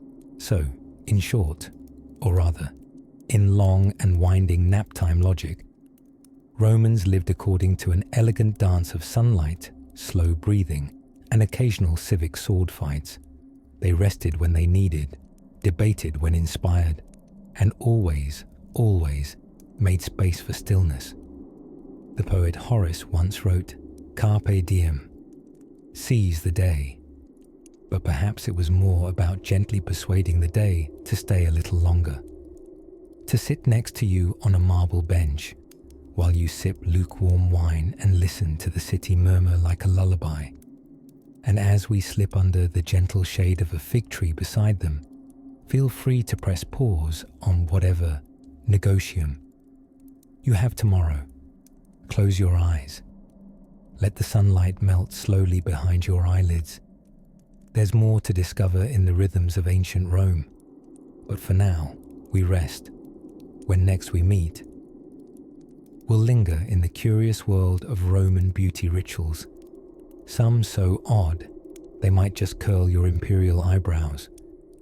Let us drift now into the quieter corners of Roman life. Not the bustling forums, nor the clang of gladiator games, but a gentler place. Imagine a Roman curled upon a plush lectus, sandals tossed aside, ambient lamplight flickering like a sleepy heartbeat against cool plaster walls. In their hands, a scroll. Not just any scroll, mind you, but perhaps a bit of Virgil, or something spicier from Ovid. Yes, tonight we enter the hush-hush world of Roman reading habits, one of the coziest oddities of daily life in the empire. You might assume, as we often do from movies and marble busts, that all Romans did was conquer and march and triumph. But when the togas were off duty, many Romans were surprisingly bookish. Literate Romans, especially the upper crust, took their reading quite seriously, or rather, not seriously at all. For them, it was a dual act of leisure and performance with a splash of whispered theatrics. Now, before we dip further into this olive oil-scented library of the past, it's important to note that Roman books were not books as we know them. There were no hard covers, no page numbers to thumb, no bookmarks shaped like sleepy cats. Books were scrolls, long winding papyrus or parchment sheets rolled around wooden rods called umbilici, which sounds adorable and also slightly like a pasta dish. Reading these scrolls was an art form. You didn't just unravel the entire thing across your lap. That would be a papyrus catastrophe. Instead, you held one end in your left hand, unrolling with the right, slowly revealing line after line like secrets stretched between ancient fingers. And as for where this ritual took place, Romans read in their baths, in their gardens, on their shaded porticos. Pliny the Younger famously read while being carried about in a litter. Yes, he combined exercise for the servants, sunlight, and scholarship in one pomposity-packed package. A multitasker with marvelously well-toned minions. But here's the bedtime twist. Romans read aloud. Yes, even when alone. It wasn't just for show. You see, ancient Latin was written in an unbroken stream of capital letters, no spaces, no punctuation. It wasn't veni, vidi, vici, but rather veni, vidi, vici, a kind of alphabetic soup, where separating words became part of the challenge. Reading aloud helped the mind find the rhythms tucked between letters like musical notes on sleepy sheets. In fact, silent reading was considered strange. Plutarch once wrote in awe of a man who read quietly to himself, as if he had witnessed someone performing telepathy over soup. Sometimes friends would take turns reading to each other, often poetry during meals or philosophical excerpts while reclining for the day's fifth wine snack. This might sound romantic until you realize the readings could last for hours. Imagine you've come over hoping for olives and a light gossip, and your host starts reciting the Aeneid in its entirety. That's not light entertainment. That's intellectual hostage-taking. Still, there was something soothing about the murmur of Latin verses echoing through atriums and baths, the cadence of syllables, the musicality of meter. It was in many ways a lullaby for adults with very expensive sandals. And of course, where words go, gossip follows. Romans were incorrigibly nosy. Scrolls were not just literature. They were fire starters of social scandal. If someone published bad poetry, expect public readings with sarcastic commentary. If someone dared misspell the word ducabat, was leading. during a public speech, you'd better believe it made imperial dinner conversation.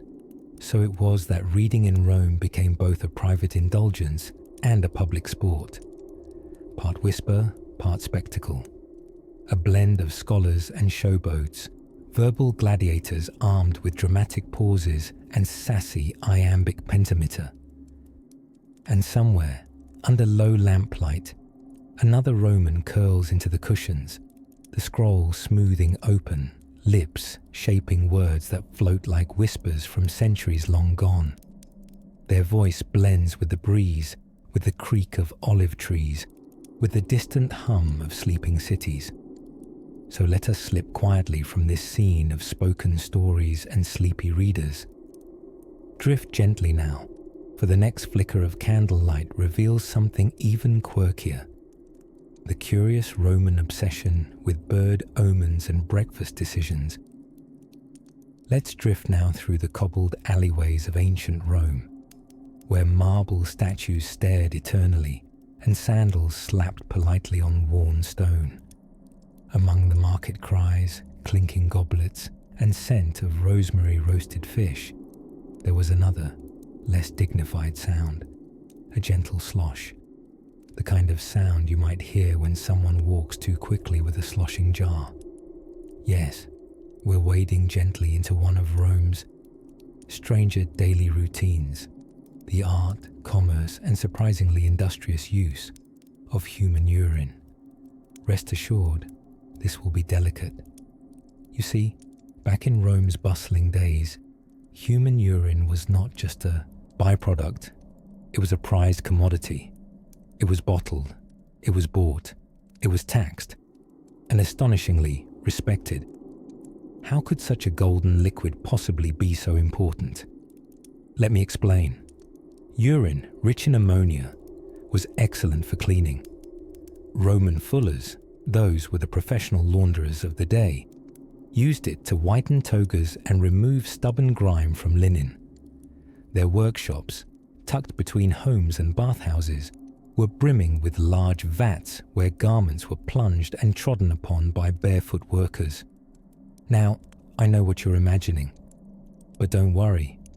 Romans weren't monsters. They'd add water, sort of. Clients, especially senators, hoping to make a glowing impression in the forum, expected results. And nothing got whiter than a squelchy soak in diluted, well, prestige. The same chemistry also made urine useful in tanning leather and even in bleaching hair. As Cleopatra might have sighed while sipping her wine, beauty requires sacrifice. And apparently, nostrils. Of course, nature's gift had to come from somewhere. Enter the urine collectors. These were the silent heroes of sanitation and style, roaming the streets with ceramic jugs and hopefully strong stomachs. At strategic points throughout the city, especially near taverns and bathhouses, the Romans placed public urinals known as philonicae, or sometimes just clay pots with modest privacy. When these vessels filled, the collectors came, gathered, and sold the liquid to fullers, tanners, and rather committed hairdressers. It could have ended there. But this is Rome, and nothing is official until it's taxed. The Emperor Vespasian, ruling from AD 69 to 79, noticed the steady trickle of profit and devised an elegant, if somewhat pungent, solution. He taxed the urine trade. Your reaction might match that of his own son, the future Emperor Titus, who questioned the dignity of such a revenue stream, to which, according to legend, Vespasian held up a coin and murmured the now famous phrase, "Pecunia non olet," money doesn't stink, and so, scented coinage or not, the tax stood. The urinal pots even came to be known as Vespasiani, in honor, or perhaps in irony, of the man who discovered liquid gold. But please, don't let this disturb your evening serenity. Imagine now the twilight Rome. Soft torchlight flickering against columns, a lark's lullaby echoing in the forum, and a quiet figure padding through back alleys with a careful jug in hand. Not everyone's dream profession, perhaps, but in a world of scrolls and sandals, it paid better than poetry. And so, as you drift deeper into calm, you now carry the beautifully odd knowledge that Rome's gleaming togas weren't just the mark of dignity. They were the result of a bit of science, a dash of footwork, and the willingness to turn even the least likely element of human life into something sparkling. May all your sheets stay white and your taxes never smell. Next, we'll tiptoe toward another Roman obsession, one that involves beeswax, lost teeth, and dinner parties. But for now, rest easy. The jars are empty, the launderers have gone home, and the streets hum quietly as Rome dreams. In the shadowy hours, when lamps flickered low and the streets of Rome sighed into stillness, an entirely different sort of Roman habit came into play. One born not from garlic-choked banquets or toga-based politics, but from fear, superstition, the nighttime culture of a people who built the greatest empire in the ancient world, and yet remained absolutely convinced that shadows had teeth.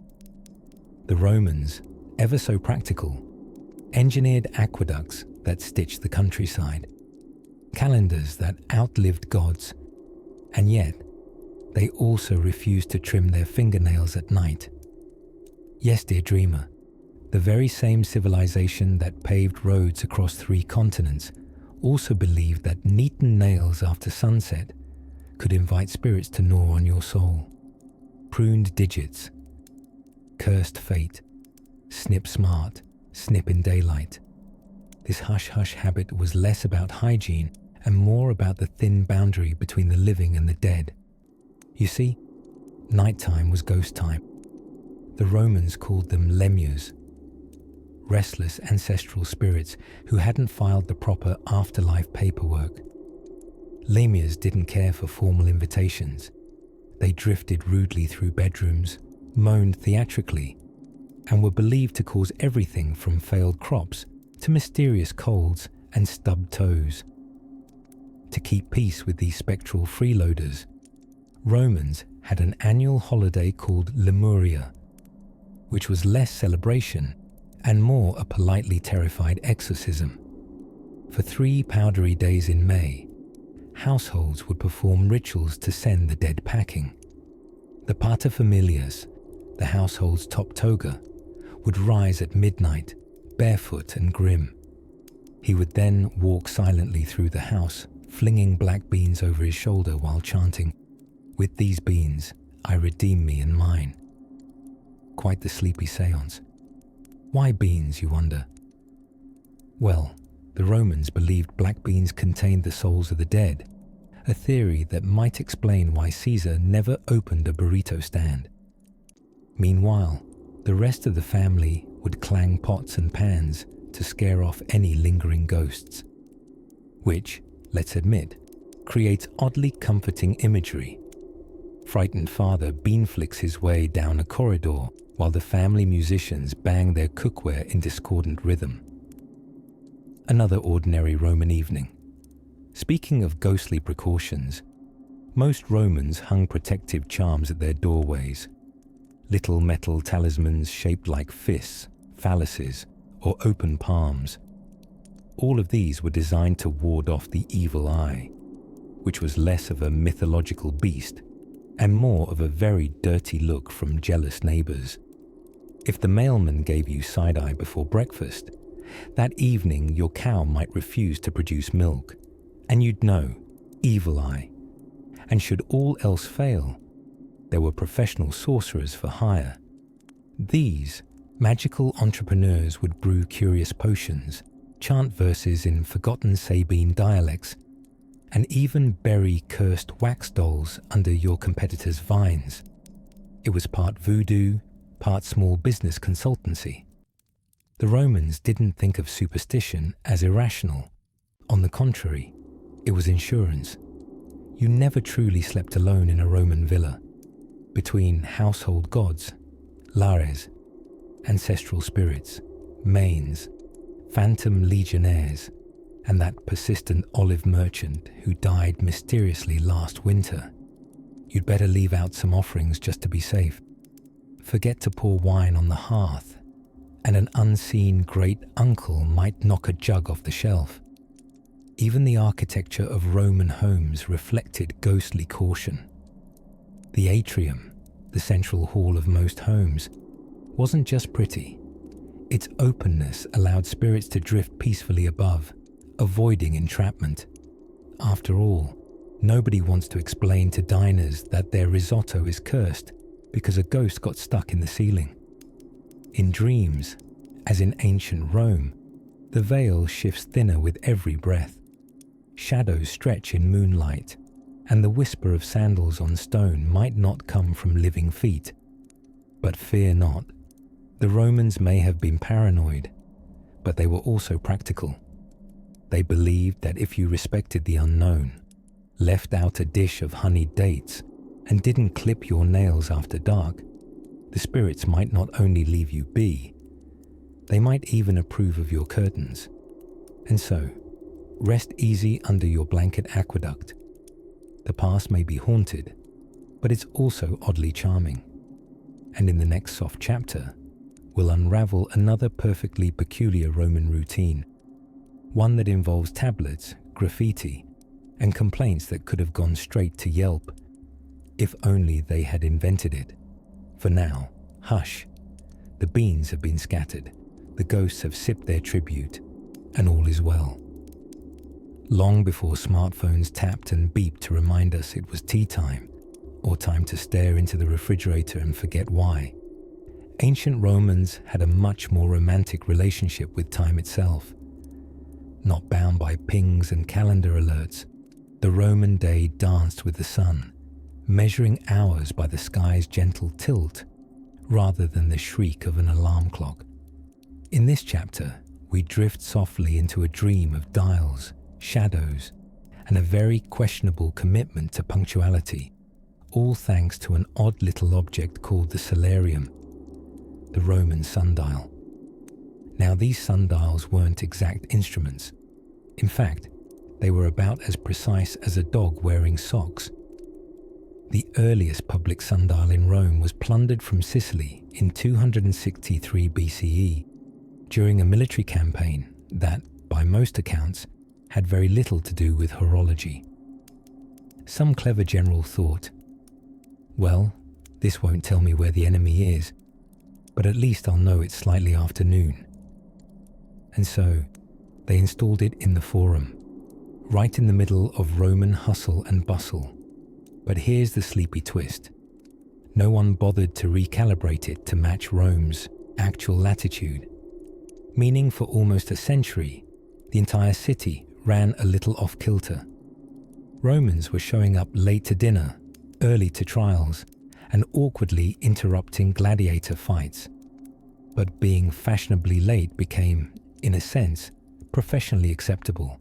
So you see, when people dismiss ancient Rome as rigid and militaristic, they forget that for decades they worked with a clock that was wrong on purpose, and only a few seemed to mind. But what is time anyway, in a world without wristwatches and countdown timers? In Roman daily life, time was measured more in feelings and shadows than in minutes and seconds. Mornings began with prima hora, the first hour after sunrise. But since sunrise shifts with the seasons, their hours did too. In the winter, an hour might feel like a quick nap. In the summer, it might stretch like warm honey across a loaf of bread. A Roman hour had commitment issues. It refused to be boxed in. This meant that two lovers could meet under an olive tree at the 6th hour today and find themselves there at a wildly different part of the day next month. And it wasn't just clocks and hours that were fluid. Even schedule-driven professions like Roman bathers and market vendors understood the clock wasn't holy. It was merely advisory. If the bread didn't rise in time, well then, the marketplace rose a little later. If the sun peeked shyly over the hills, the barber simply snoozed once more on his polished stool. In richer homes where sundials sprouted in courtyards like elegant stone flowers, telling time became a performance. Shadows tiptoed across marked lines, as if playing hide-and-seek with the house cat. Aristocrats lounged in flowing robes, occasionally glancing to check the hour, though it must be said, when you own 10 slaves and 3 villas, being late is more of a hobby than a problem. But even humble Romans had their own methods. For instance, farmers didn't need sundials. They just looked up. Granny Octavia squinted at the silver light spreading over her vines and thought, "Ah, time for goats." One oddity worth noting, the Romans likely didn't have a standard word for minute the way we use it now. Their smallest unit of time was often the moment it took to boil an egg, or for a magistrate to shout at a traffic jam of oxen. A minute in practice was simply, however long this takes. Softly wandering through the ash-coloured streets of Rome at twilight, you might have heard gentle arguments over the hour. A merchant claiming it was the 9th hour, his customer insisting it was only the 8th. Neither had checked their sundials.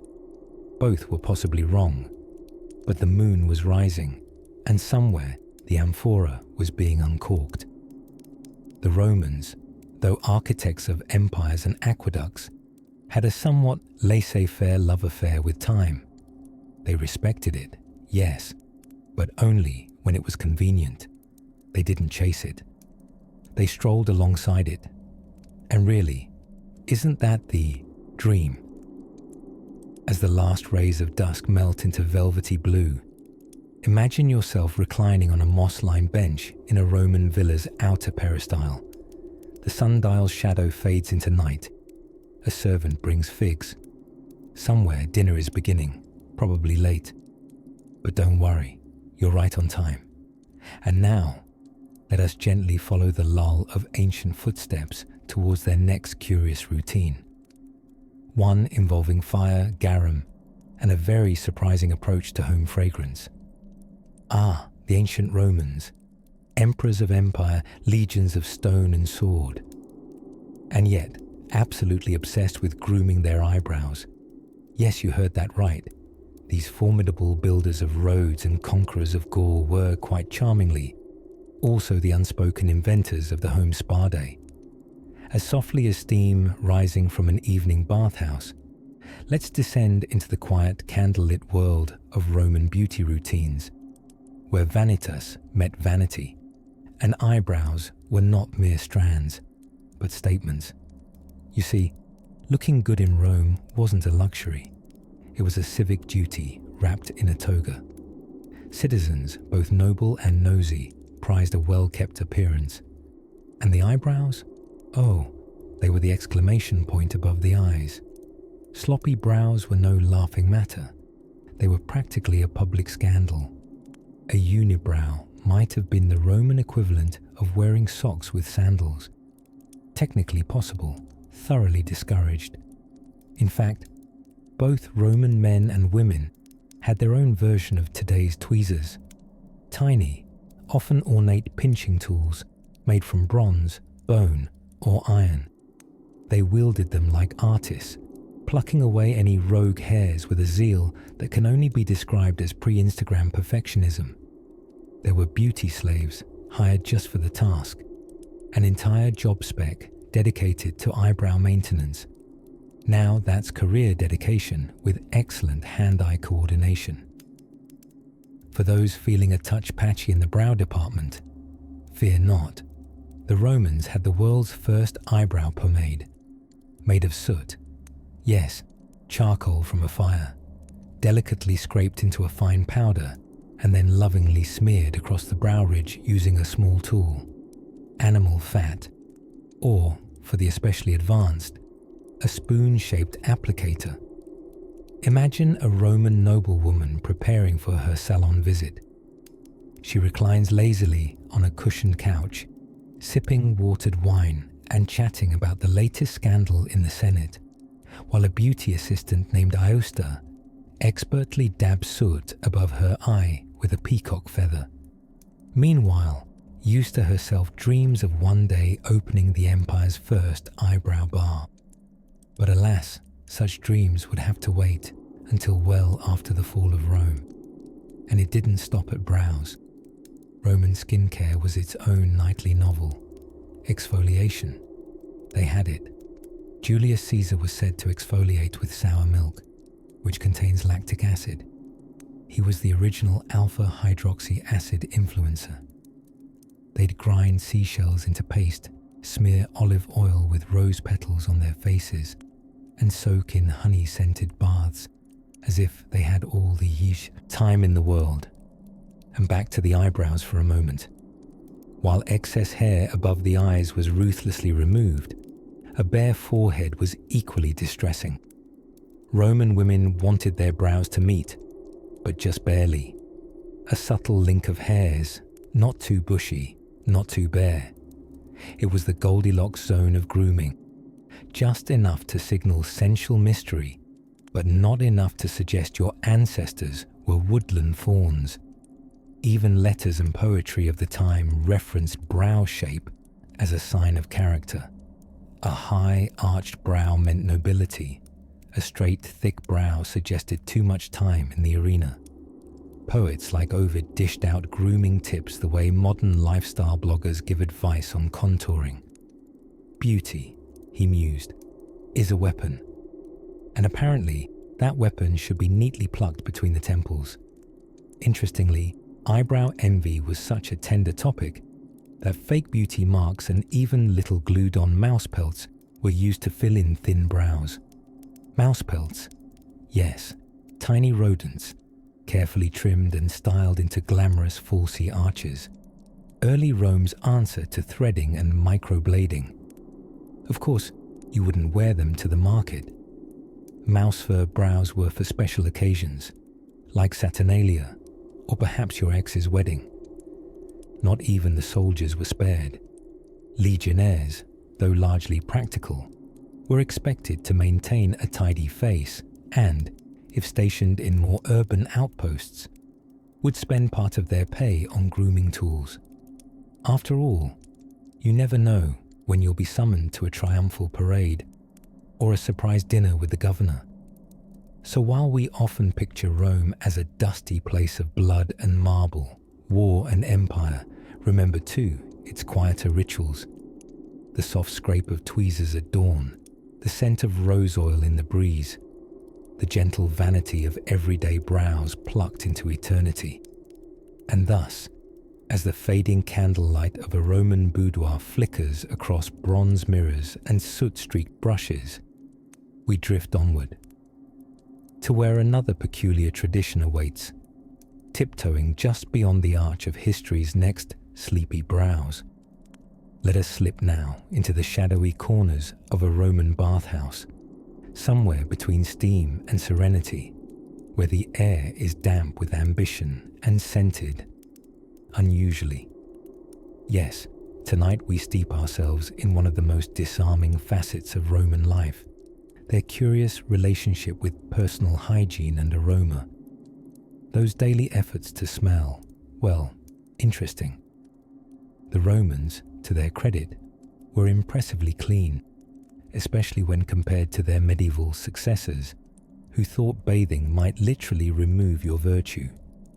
Romans, by contrast, bathed daily, often more than once if they were feeling particularly dramatic. But before we imagine silky spa robes and soothing eucalyptus, let's recalibrate your expectations to include oil scraping, shared sponge sticks, and scent-sessional choices that leaned more toward anchovy bouquet than lavender breeze. To cleanse the body, the average Roman didn't use soap.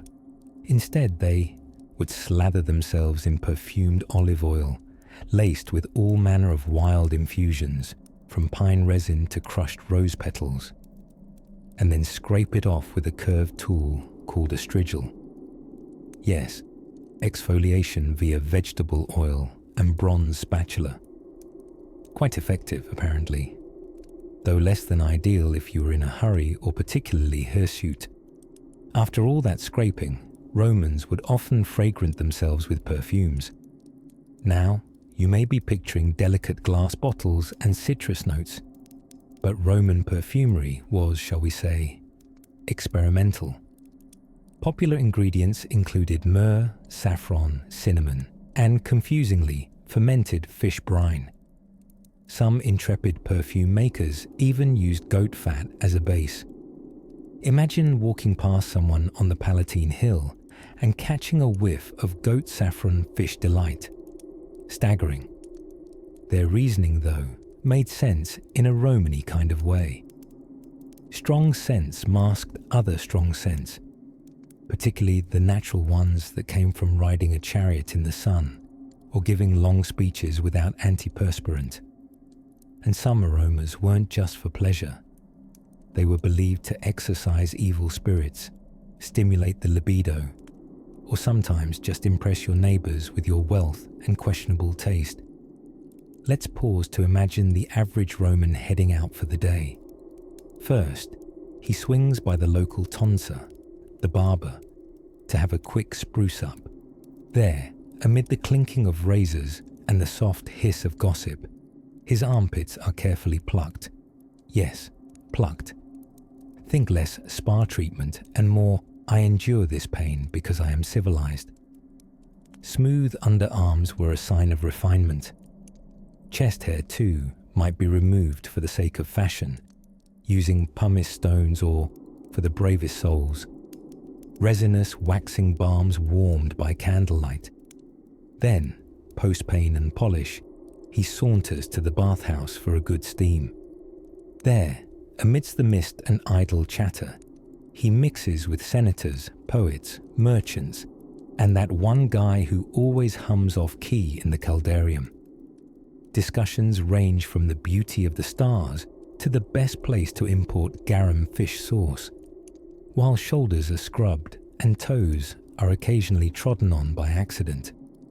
Afterwards, refreshed and gleaming, our Roman finishes up with a spritz from his preferred alabaster flask, infused with something woody, musky, and slightly alarming, when in Rome. But this pursuit of pleasing aroma wasn't limited to people. Romans also perfumed their clothes, their pets, and even their furniture. Wealthy women might scent their satins with spikenard oil, a musky perfume so potent it was once worth more than gold per ounce. Dogs too, especially those tiny laphounds kept by elite matrons, could be anointed with sweet-smelling oils. The result was a kind of ambulatory potpourri you could pet. Emperors, never to be outdone, took it even further. Nero once had his dinner guests showered with perfumed mist from hidden ducts in the ceiling, while rose petals rained from above like nature's own confetti. That sounds dreamy, of course, until you remember that too many roses falling on your dinner plate, or your face, could lead to what Pliny the Elder described in grave tones as petal suffocation. An elegant demise, perhaps, but a very sneezy one. Despite the olfactory explorations of the Roman elite, some historians suspect that Rome as a whole probably smelled less than divine. Between open sewers, public latrines, livestock on the streets, and the occasional gladiator dripping post-arena aroma, it's likely that most Romans simply did their best to linger near lavender wherever possible. So the next time you spritz a little cologne, or choose a shampoo that smells like sea breeze and financial stability, remember, you're taking part in a long, strange history of humans trying to smell acceptable to themselves and each other, often with wildly different ideas of what that entails. Drift now through the misty halls of a Roman bath, where every towel is slightly too small, every scent has a secret, and every scrub is a moment of ancient self-care. And in our final chapter, we'll close the curtain gently on this soft, strange world of Roman ritual. And so, As the moon hangs lazily over the Tiber, and Rome exhales the sigh of another imperial day, let us stroll quietly into one of the most elegant and, dare I say, enviable Roman routines of all, otium. That is, the deeply Roman, profoundly serious business of doing nothing. Not idleness, mind you. No, an otium wasn't the mere absence of toil. It was the cultivation of inner life. It was what senators retired into, what poets swam within, what philosophers wrapped about themselves like a well-worn toga. It was leisure, but dignified. A midday retreat from the demands of the forum, the markets, and your neighbour's over-enthusiastic goose. Imagine it. A gentle morning spent composing letters you'll never send, meandering through gardens, not because you need herbs, but because the jasmine looks like it wants company. Perhaps reclining on a shaded couch, nibbling dates as you debate with yourself whether free will exists, or pondering why your cat stares judgmentally at your bust of Cicero. Yes, otium was a sanctioned escape zone, lovingly protected by the elite. But even non-elites carved out versions of it. A fisherman mending his net slowly, even though no fish are biting. A tavern keeper sitting out front, sipping cheap wine and humming tunelessly as the day drift past like a lazy barge on the river. Some Romans feared otium could soften the spine. The great statesman Cato, possibly born with a disapproving frown, warned against too much leisure. He believed that time not filled with duties would be filled with degeneracy, though it's said he once wrote an essay entitled On Agriculture. While barefoot in his garden, so interpret that as you will. Others, like Seneca the Stoic, claimed otium was the only time one was truly free. He recommended using it for reading philosophy, writing, deep thought, maybe even practicing the flute, but only if you were really bad at it and needed a hobby that humbled you. There's a warm simplicity to the Roman idea of structured stillness. No phones, no screens, no just checking emails real quick. Just a certain long and ambling afternoonness, a kind of living poetry, the subtle ballet of nothing urgent. Picture a matron in her atrium, fanning herself with no real intention of cooling down. A retired centurion sighing over a collection of seashells. A scribe who could be copying new laws, but opts instead to sketch funny noses on marble busts.